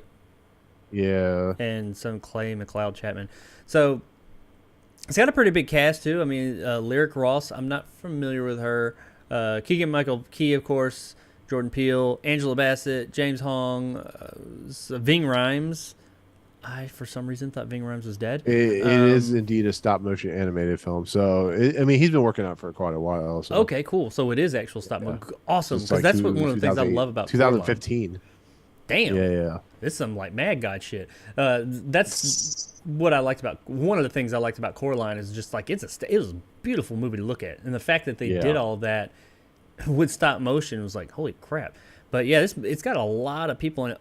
Me, myself, I can't really, from that trailer, if I hadn't read the very odd synopsis of it, I can't really tell you what the story was, but it looked awesome, and I do want to see that. I think it said October 28th. I'm looking forward to that. It had that. I got strong Coraline vibes. It had that dark. Who was it who wrote Coraline? I think Selick wrote it. No, it's based on a book. Oh, Neil Gaiman. Was it Neil Gaiman? I was going to say Neil Gaiman. Yeah. I kept wanting to say somebody else. But anyway, yeah, I get those vibes that and it is PG-13, so kind of it's got a little bit of an... Adults can like it, and kids can like it too. And it's a little bit scary, and it's a Halloween movie, obviously, so I'm looking forward to this. It's got Key and Peele in it. I love me some Key and Peele. I'm pretty sure they were playing... Wild. They were playing, the Wendell and Wild. Is that who they are? Yep. Wild. Yep. They're both playing Wendell and Wild. Anything that they're in, I love those two guys together, and Jordan Peele's been doing a great job with stuff. I'm down for this. I can't really give too many my reaction is I'm excited. I can't say what's the story going to be or anything like that, but I think it looks really cool, and I think that I'm going to enjoy this. This might be something that ends up getting played in my house repeatedly, which will be nice. That maybe the Sea Beast won't be being played on repeat like it is right now. Seen that movie so many fucking times. The premiere is going to be at the Toronto International Film Festival on Sunday, so we'll know more about if it's any good or not. So we'll actually maybe hear some stuff, whether it's good or not. I bet it. The guy, everything he's put out, even the movies we were talking about a few minutes ago, even though I'm not a diehard fan of James and the Giant Peach and even Nightmare Before Christmas, none of them were bad. They're all very enjoyable movies, and some of them, such as Coraline. Coraline's the best one in my opinion. That's just me, though. But he's not made a bad movie. thus far that I'm aware of. Out of all those movies we mentioned, they're all very solid and really good. So this looks like a solid follow up to that. So I'm really excited about it. Is this based on a existing property, or is this just a wholly original? Because everything else, maybe not Nightmare Before Christmas, but all his other ones were based on existing properties, I think. I guess this is good. It's an unpublished property from Henry Selick and Clay McLeod Chapman. So Okay. maybe it was something they were going to do as a book, but turned into a movie. Gotcha. Well, it looked cool to me, and the fact that it is stop motion, I think, and that's actually a testament that I was saying, is that stop motion? Is it CG? Because that shows either A, they have like a heavy layer of CGI over it, or B, they are doing such a good job with this craft he's been doing for so many decades at this point that it looks so damn good you can't even tell. So that's awesome. Yeah. Another great stop motion flick, if you want to see something really fucking weird, is Mad God. Came out this year. It's on Shudder right now. That's an interest. That's something. That's a movie with stop motion that's really fucking out there. But yeah, Wendell and Wild. I'm looking forward to it. This is pretty cool. Coming October 28th. I'll definitely watch that and probably review it. And I have a feeling I'm going to see it a whole lot. Let us know in the comments below what you guys thought. You looking forward to Wendell and Wild? Do you like Selick's previous work? Are you a Jordan Peele fan or a Key and Peele fan? Or are you just like, I don't give a shit about this stuff? Let us know in the comments below. Alrighty then. Let's get the last 3 stories out of the way and get our day going. I did say this was going to be a shorter show, right? Yeah. I may have been wrong. I don't think it's gonna be a long show, but yeah, let's blow through these last few. Nick, I know you got stuff to you got important things to do, like movies to see. I don't. I just got stuff to edit. But so where I was going before that trailer reaction, this next one I think we're going to line up perfectly on. I imagine that we are both going to agree with that this is not a cool thing. And we're going to talk about Tiffany Haddish. Have you heard about this? Oh, okay. You're in. What did she do now? You're in for a treat, my friend. God. All right. So Tiffany Haddish, if you don't know, she's an actress. I think of that. She was in that Nicolas Cage movie, The Unbearable Weight of Massive Talent or whatever. Yeah. She's been in other. What is she best known for? I keep brain farting. Girls Trip, I think, is her most known, but she's known for a lot of shit. She's in a lot of crap. Well, she's Tyler Perry stuff too. Primarily a comedian, I guess. We're gonna. Is it safe to say she's a comedian? Yeah. All right. Well, she did something that wasn't so funny. Just to give you a quick little. We're gonna talk about the aftermath of this thing that happened. Well, she was involved in, rather. Back in 2018, I believe it was. She was involved in a short. She and, what is his name? Aries Spears? You familiar with him? Yeah, comedian. I'm familiar with the name. I don't, right offhand, don't know exactly what all he's been in, but he put together a short that was about, let's just put it out there, pedophilia. It was supposed to be funny. From what they're saying, I'm going off of what's been stated. It was supposed to be a joke, a funny thing. I'm talking about something. I've not seen it, but I've heard about it. Talking about, watch who you leave your kids with, stuff like that. They commissioned 2 kids to be in it. Now, once again, I've not seen this. I've only heard about it, and I can only speak to what I've read and heard. It apparently involved... It was a little boy and a little girl. The little boy, I don't know his age, and we don't know their names either, which is understandable, even with the thing that happened afterwards, was in his underwear, and you had, I think it was Aries Spears, like looking through a newspaper with holes cut out, watching the little boy, and then something like the camera was zooming in on his butt and stuff like that. Just weird shit like that, and there's a point where somebody's rubbing baby oil on somebody's shoulders, stuff that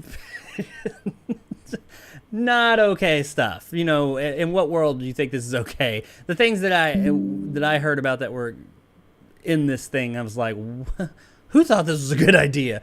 Well, she was involved in this, and apparently the mother of the 2 children, Tiffany Haddish, knew, and that's where she got the kids. They are claiming now, this happened in 2018, it was posted to Funny or Die. The user, I guess users can post stuff on Funny or Die, and it was subsequently removed quickly, apparently. It was called Through a Pedophile's Eyes, and it was posted and removed, user-generated content section of funnyordie.com. And I guess it just nothing happened after that.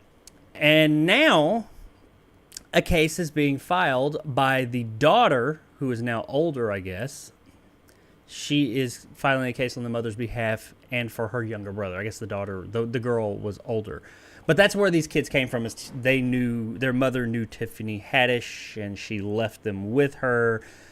And they're claiming that while they were there, they were told they were like, we feel uncomfortable with this. Oh, if you want to make it in the business, this is what you got to do, and da-da-da-da-da-da. Not cool stuff. And the mother saying she was unaware of this. You left your fucking kids with them. But I would get it if Tiffany Haddish is a close personal friend, you probably feel safe. Whatever. That's what's being claimed happened. I wasn't there. I don't know. I only report this shit. All right, so now I'm going to throw you a little bit of information that I will read to you, that what's going on with this situation now. Tiffany Haddish said, I know people have a bunch of questions. I get it. Really. I'm right there with you. Unfortunately, because there is an ongoing legal case, there's very little that I can say right now. But clearly, while the sketch was intended to be comedic, it wasn't funny at all. And I deeply regret having agreed to act in it. I really look forward to being able to share a lot more about this situation as soon as I can. There's more, but I think Nick's sentiment right here is, like I said, we're lining up. I think we're in the same place here. Moving forward, as I said, it was Through a Pedophile's Eyes. I don't know if it's still available online. I guess nothing ever totally goes away. I had no desire to see this. The description was enough for me. It's posted in 2018 on funnyordie.com. It's taken down shortly thereafter. A pending lawsuit was filed by an anonymous Jane Doe earlier this month on behalf of herself and her younger brother, accusing Ari Spears and Tiffany Haddish of intentional infliction of emotional distress, gross negligence, sexual battery, sexual harassment, and sexual abuse of a minor. The plaintiff said, as an adult, I have the power to protect my little brother now, and I have the power to do something about what happened to him. And that's what my goal is to get done.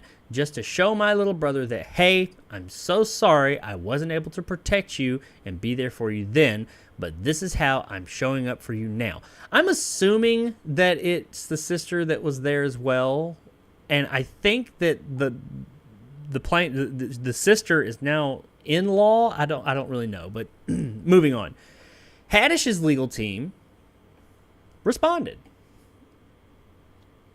And they said, yeah, and they said, the plaintiff's mother has been trying to assert these bogus claims against Miss Haddish for several years. Every attorney who was initially taken on her case, and there were several, ultimately dropped the matter once it became clear that the claims were meritless, and Miss Haddish would not be shaken down.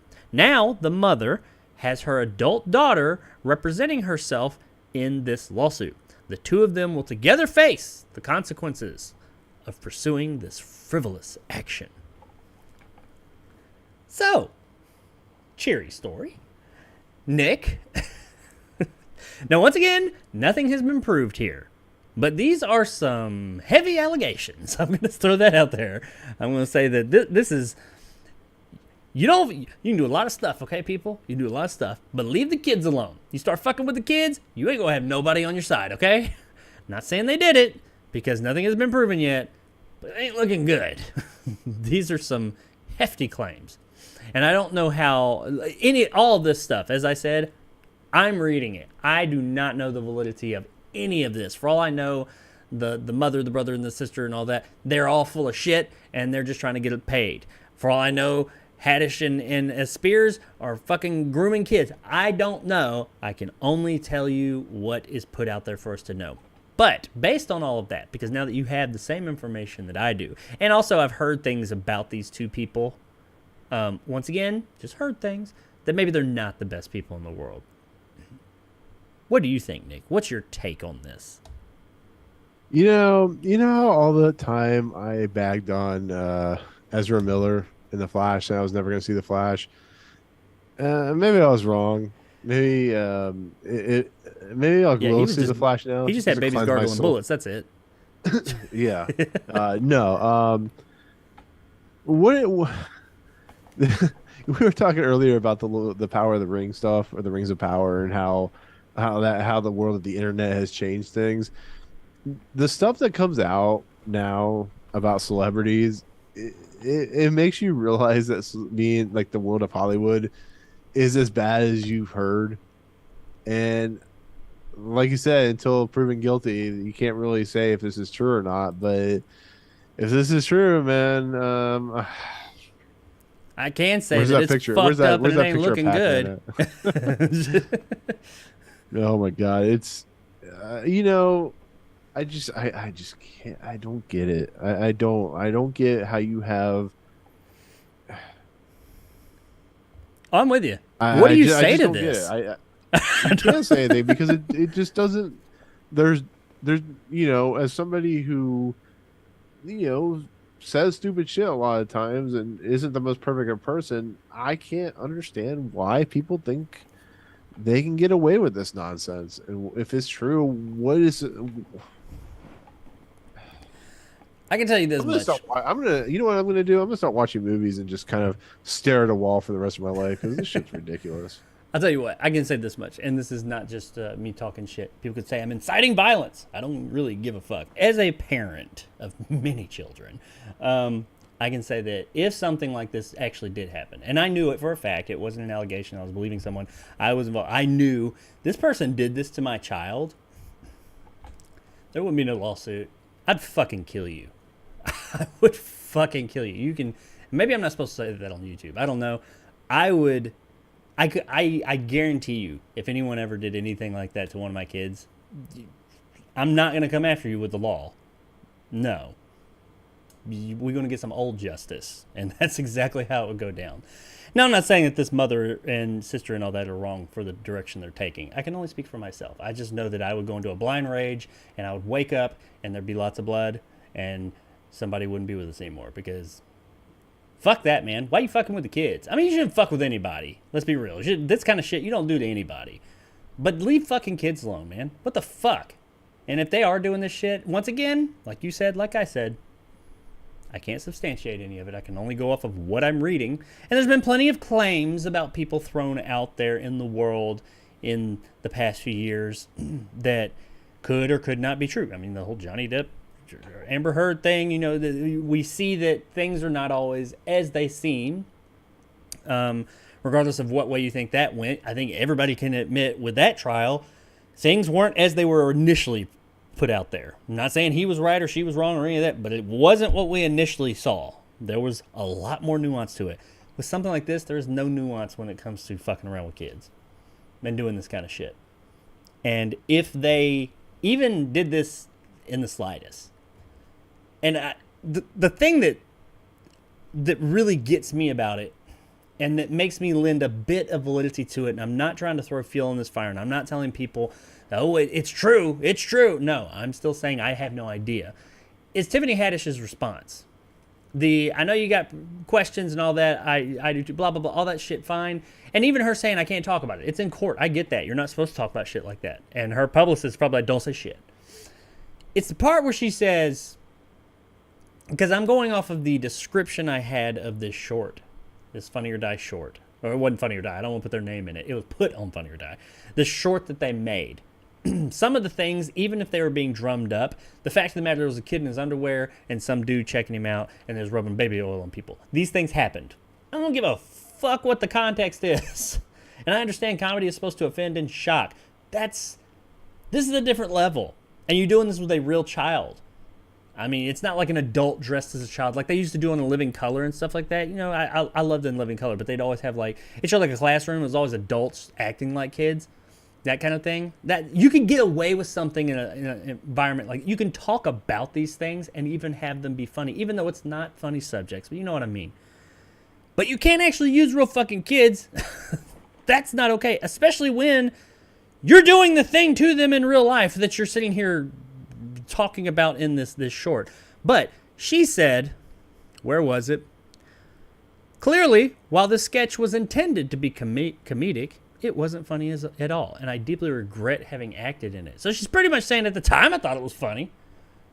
I mean, if you didn't think it was funny, if you knew then, man, something wrong with this, you would have walked the fuck away. I don't think you needed this internet short on your resume. I mean, you're fucking Tiffany Haddish. At that, and you were then too in 2018. You did not need this. So at some point you should have been, even if you did need it, I mean, that's not an excuse, but at some point you would have been like, okay, this ain't cool. I'm not cool with this. You thought it was funny then. So that does lead me to believe, you know, maybe there is at least some merit to this. I don't know. Things are nuanced. But this is fucked up all around, man. What do you think's going to happen here? Nothing, because nothing happens in Hollywood.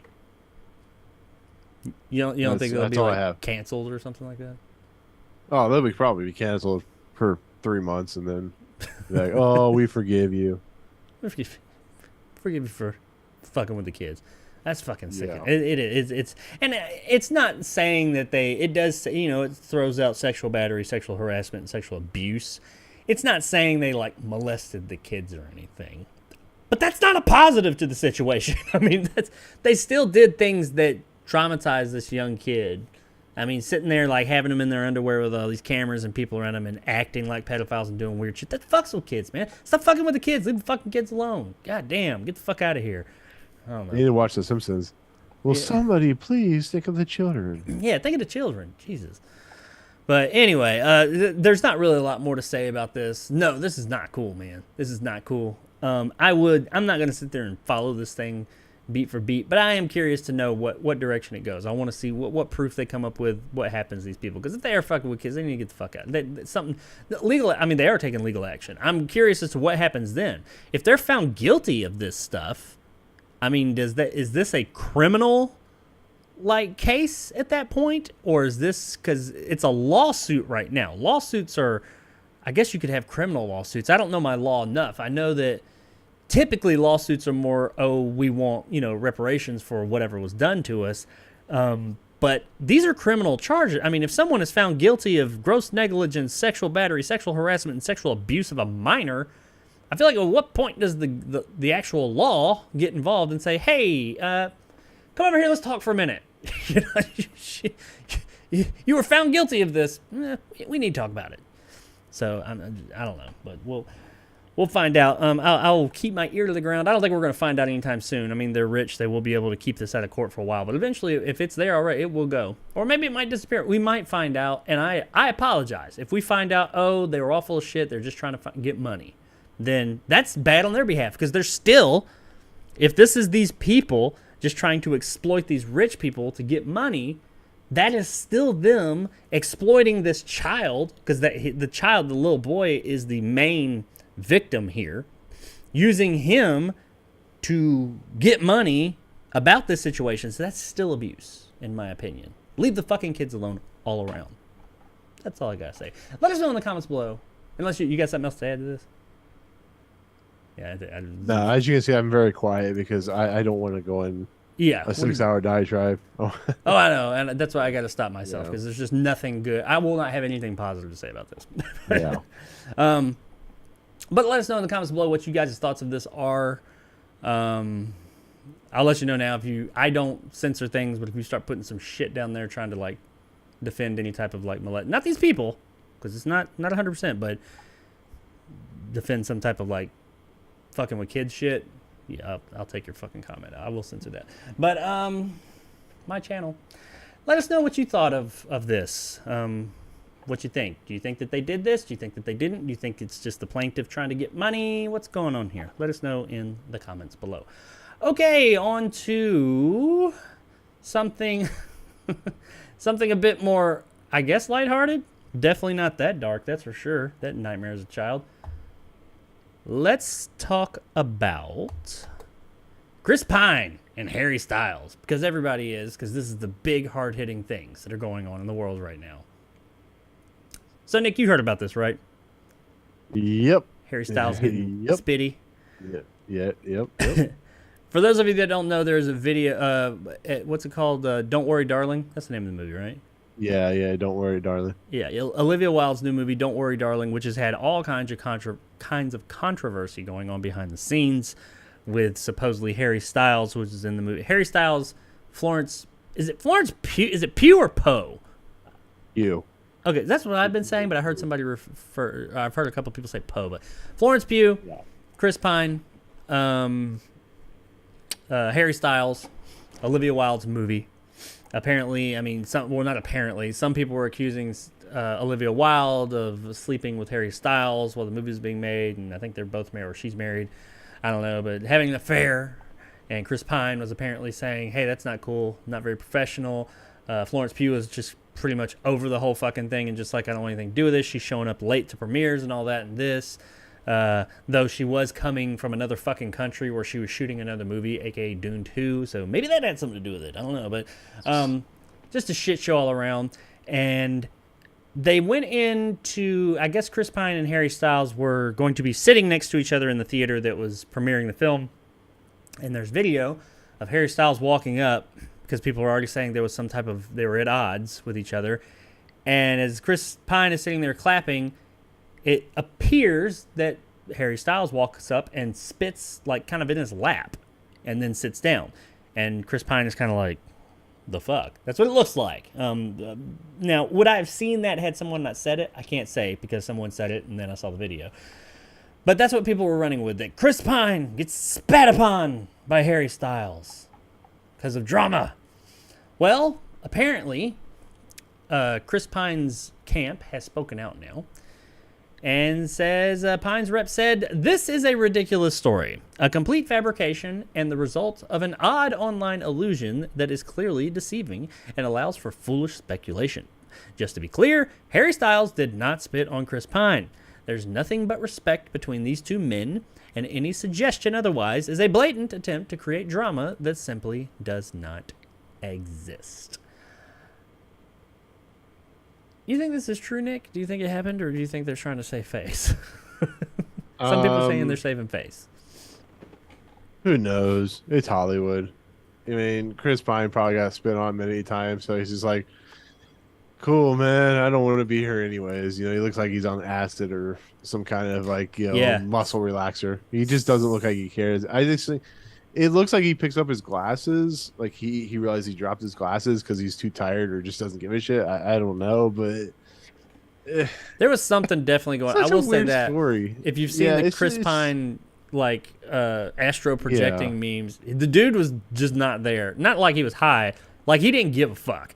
He's sitting there at this thing, and like Harry Styles is talking some crazy mess about real movies and all this, and Chris Pine is sitting there in the background just like staring off into fucking nowhere, like just not there.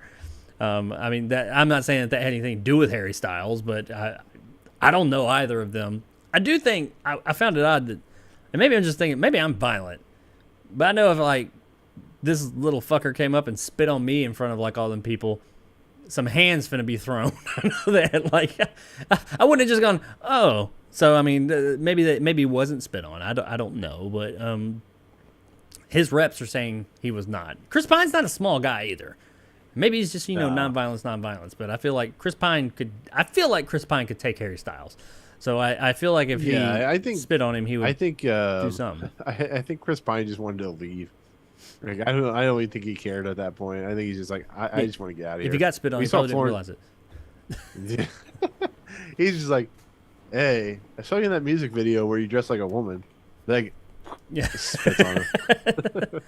Oh yeah, man, you just spit on me. There's so many problems going on with this movie, like between Florence Pugh and Olivia Munn or Wilde or whatever her name is, and Wilde, yeah, Jason Sudeikis, and it's just there's something going on. I mean, Yeah, I feel whether like I all the need to shit see is the true or movie. not, I don't know. But you're right, something's going on. Yeah. Because there's just, you don't get this much drama. I mean, people can drum up drama for sure, but the spitting thing may not be true. Because even looking at it, I was like, I mean, what kind of guy, who's going to just sit there and take that? I ain't saying that the guy gets up and punches him or anything, but who's just going to be spit on and be like, oh. I feel like most people would at least walk away or something. But yeah, this movie's got a lot of shit going on. Plus, I've heard. I mean, it's like a terrible film. Yeah, it's supposed to be pretty awful. That's what I heard. I heard it just wasn't any good. But you had said that it got like a 14-minute standing ovation or something. But that's Venice Film Festival. Yeah, they don't count. Yeah. I'm sure they did a standing ovation for a Serbian film. So. Oh. No, they were standing up to leave. That was in the middle of the movie. That doesn't count. Right. But kind of a short story, folks. But who knows? We don't fucking know. I mean, I guess I can only take them at their word. It makes sense. I mean, looking at it from their perspective, this is a total fabrication. This is just people trying to blatant attempt to create drama that simply does not exist. I could see that. I could see that too. Because when I was watching it, I was like, I mean, if you told me for a fact he did spit on him, I'd be like, oh, okay, well, that's not the reaction I'd have. But if you tell me he didn't spit, the video goes either way. I'm like, I don't. That seems like a stretch that he spit on him right there. Now, that doesn't change the fact that clearly something was going on in this movie, maybe even if it wasn't between these two. But I think this probably was a situation of people just trying to drum something up about these two. They wanted something to be going on here, all kinds of drama. So, but let us know in the comments. What do you think? You think Harry Styles just hawked a big ass loogie on Chris Pine, and Chris Pine was a little bitch and was like, "Oh, you spat upon me." And now he's just trying to save face. I don't know. Let us know in the comments below what you think. All right, moving on to the last story of the evening, afternoon, whatever it is. Well, where'd it go? You want me to do a dance? Hey, there it is, Idris Elba. I gotta stop putting people behind the comments right there because did he lose another daughter to a role? No, he did not. This is not about Idris Elba's family members not being able to play his family members like last time we talked about him, which is pretty funny. This is actually we're gonna talk about Mr. Elba and a long-running, I don't know if it'd be rumor or fan casting or just want or something. He has finally, like in detail, talked about him and James Bond.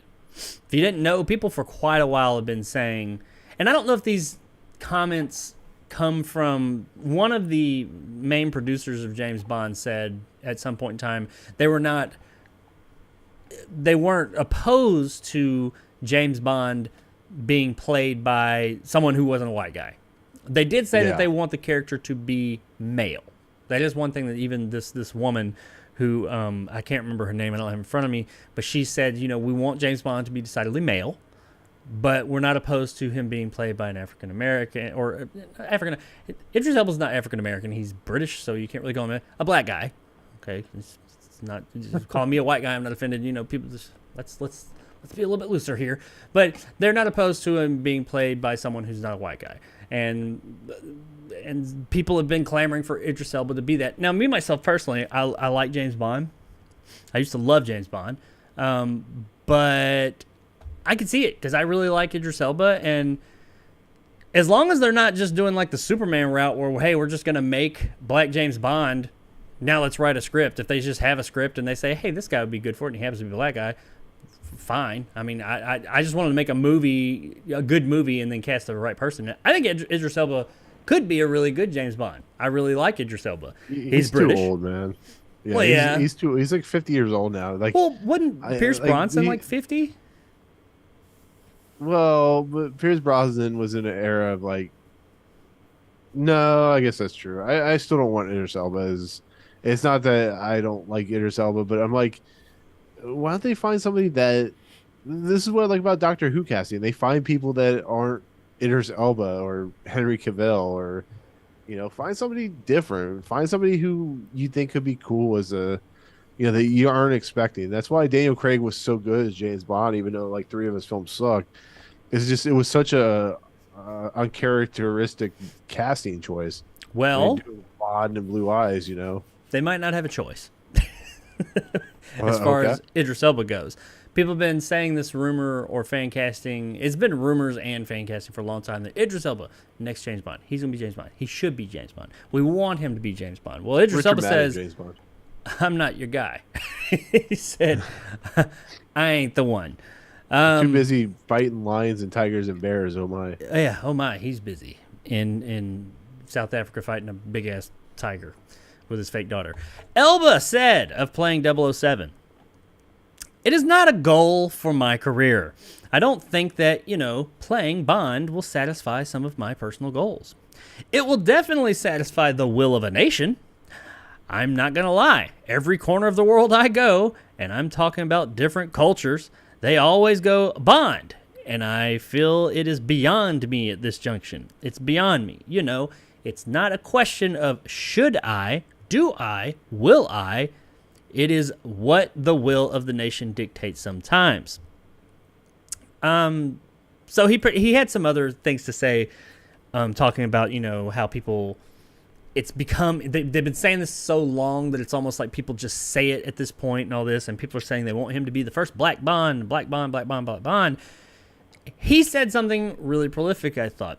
And by the way, he is saying, I'm not doing it. I'm not going to be James Bond. Watch, Saturday, Idris Elba is now James Bond. But from what he's saying, no, I'm not doing it. It's not, I appreciate people's fan casting and people wanting me to be there, but I ain't doing it.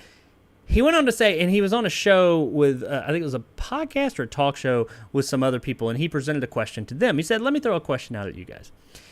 If you are of the argument or of the agreement that you think that I should play it, can you ask yourselves why and really answer why you think I should play it? There's an allure to the idea of me being the first black man to play the character. And where he's pretty much saying is, I don't want to be the first black James Bond. If I was going to do it, I would just want to be James Bond. He's saying he doesn't want it. I think he's pretty much saying is that what I took from his comments, because he had a few other things he delved into a little bit more with that, but that's the basic gist of it is, if I was going to do this, I'm not wanting to do it because of my skin color. I'm wanting to do it because I'm the right actor. I want to be just James Bond, not Black Bond, or Black James Bond. I just want to be James Bond. And I respect that. I mean, he is a British actor, so, being James Bond, I can't speak for all British people or British actors. I feel like that is kind of a white whale to a degree. That's a big one, And for so many people be saying they want him to do it, it sounds like the guy just doesn't want that, period. But also I get where he's coming from. Yeah. Like if he were like 20 years younger, sure, he probably would consider it. But now he's like, I'm an actor who's done, a lot of good stuff like Luther and that Harder They Fall. And just the guy's a prolific actor. Luther was so good. By the way. Yeah. I don't want Idris Elba's Bond. I don't know. I don't. Or Richard Madden. He's not gonna do it. But No, I know. I was always like, if he was, okay, great. But I'm not like, oh, it's got to be him. But I get why he's on multiple levels why he doesn't want to. And one of those things is I don't want to do it just to be. I want to be Bond. If I was going to do it, I would want to be Bond, not Black James Bond. Yeah. I just want to be James Bond. And I think that's really respectable. Yeah, look what happened when we saw John Krasinski as Reed Richards. It was awful. Everybody wanted that for fucking years. Yeah.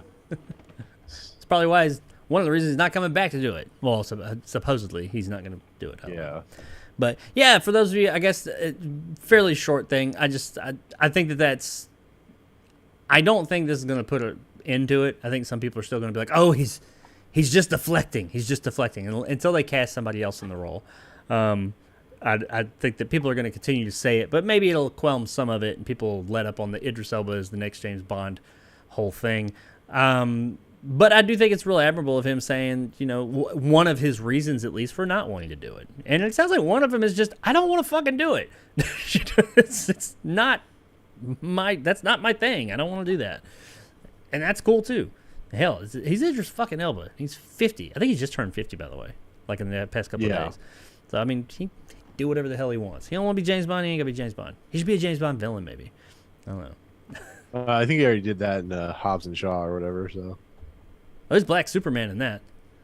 I think he even said it Yeah. in the movie. yeah, that too. But well, let us know in the comments below if you were looking forward to Idris Elba being James Bond. If you still think he may be James Bond, if this is all a ruse, a clever attempt to trick us, or if who do you think should be the next James Bond? Do you care what said James Bond's skin pigmentation is, or you just want a good James Bond movie? Me myself personally, I want a good James Bond movie. I don't care if they have Indian James Bond, Asian James Bond. Dude, I need an Indian James Bond movie right now. If they can do Superman and I guarantee Michael you Jackson's Thriller, yeah, it'd be There's amazing. a do it in the Bollywood flavor of Indian James Bond movie out there. do it in the flavor of RRR. James Yes. Bond RRR. Oh, it probably already exists. I guarantee it exists, and it is fucking awesome. I guarantee Yeah, it. yeah. It's out there, but let us know what you guys think. If you want this, if you don't, and what you think of that in the comments below. And that's it, ladies and gentlemen. Breath of relief, sigh of relief.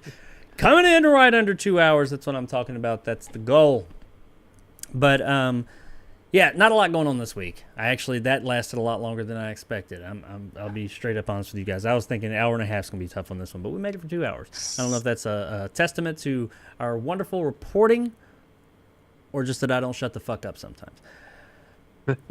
Anyway, check out the next show. Will be this Saturday at 2:00 Central Time, whatever time that is wherever you live. We're gonna talk about some other movie stuff. Hopefully, some shit happens between now and then. I froze again. Damn it. Oh, is he there? Hello. I am. Hello. I'm here. So where's that picture? There again? I am. Hold on a second. Right at the fucking end. Why did I freeze? My camera froze. But anyway, let us know. I forgot what the hell I was saying. Check out the show. Hopefully they'll have some more stuff to talk about. Hopefully something happens. There's probably something happening right now as I'm recording this. It's the biggest story of the year, and it'll be days later that I report on it. But whatever it is, what it is. I know for me, tomorrow morning, if all works out, I should have a new review of a new movie. Well, I think we can mention what the review is. We just can't talk about what we think of it. Oh, can we? Clerks 3. Yeah. So tomorrow, So tomorrow, you and I will have reviews for Clerks 3. Yes.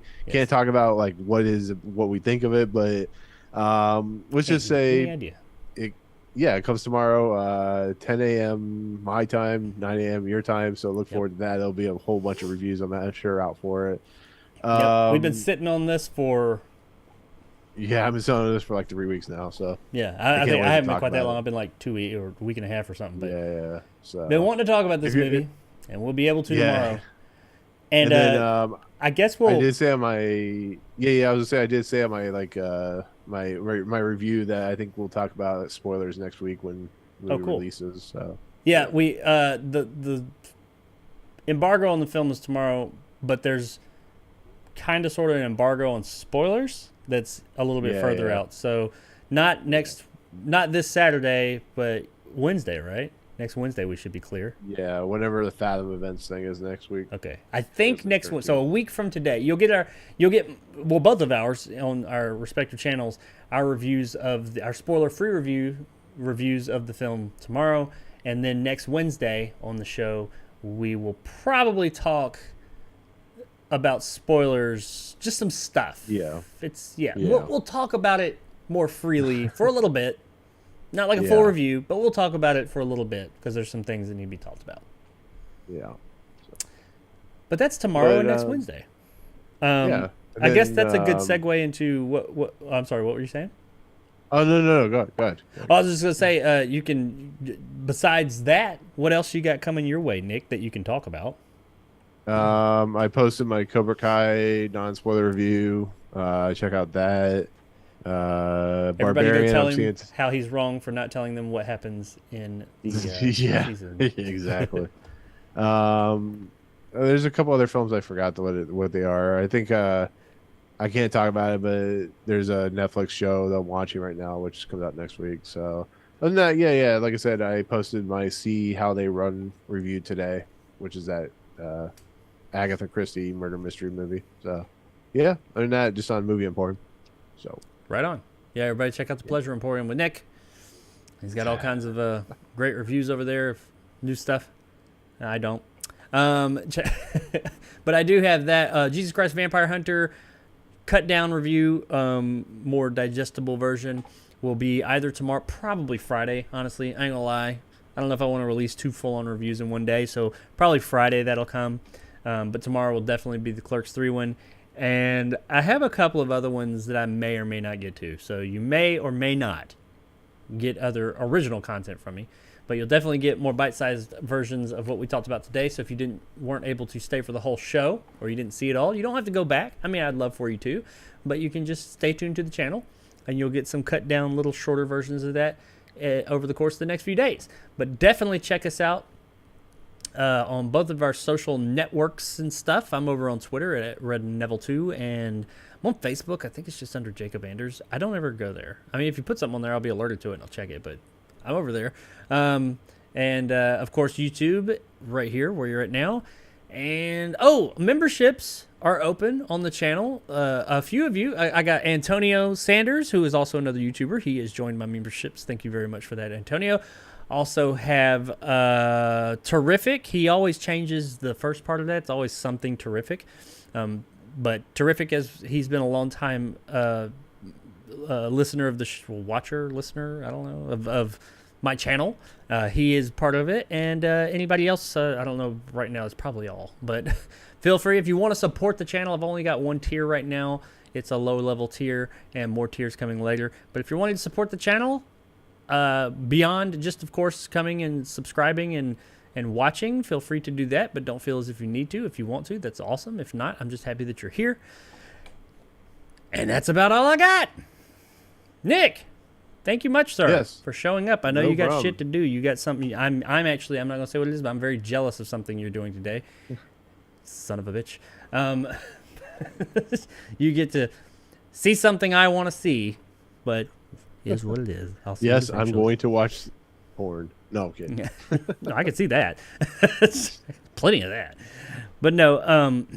So hope you. I'm eagerly looking forward to your out of the theater reaction to that I'm sure I'll hear about in my DMs.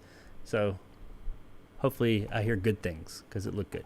But that's all we got.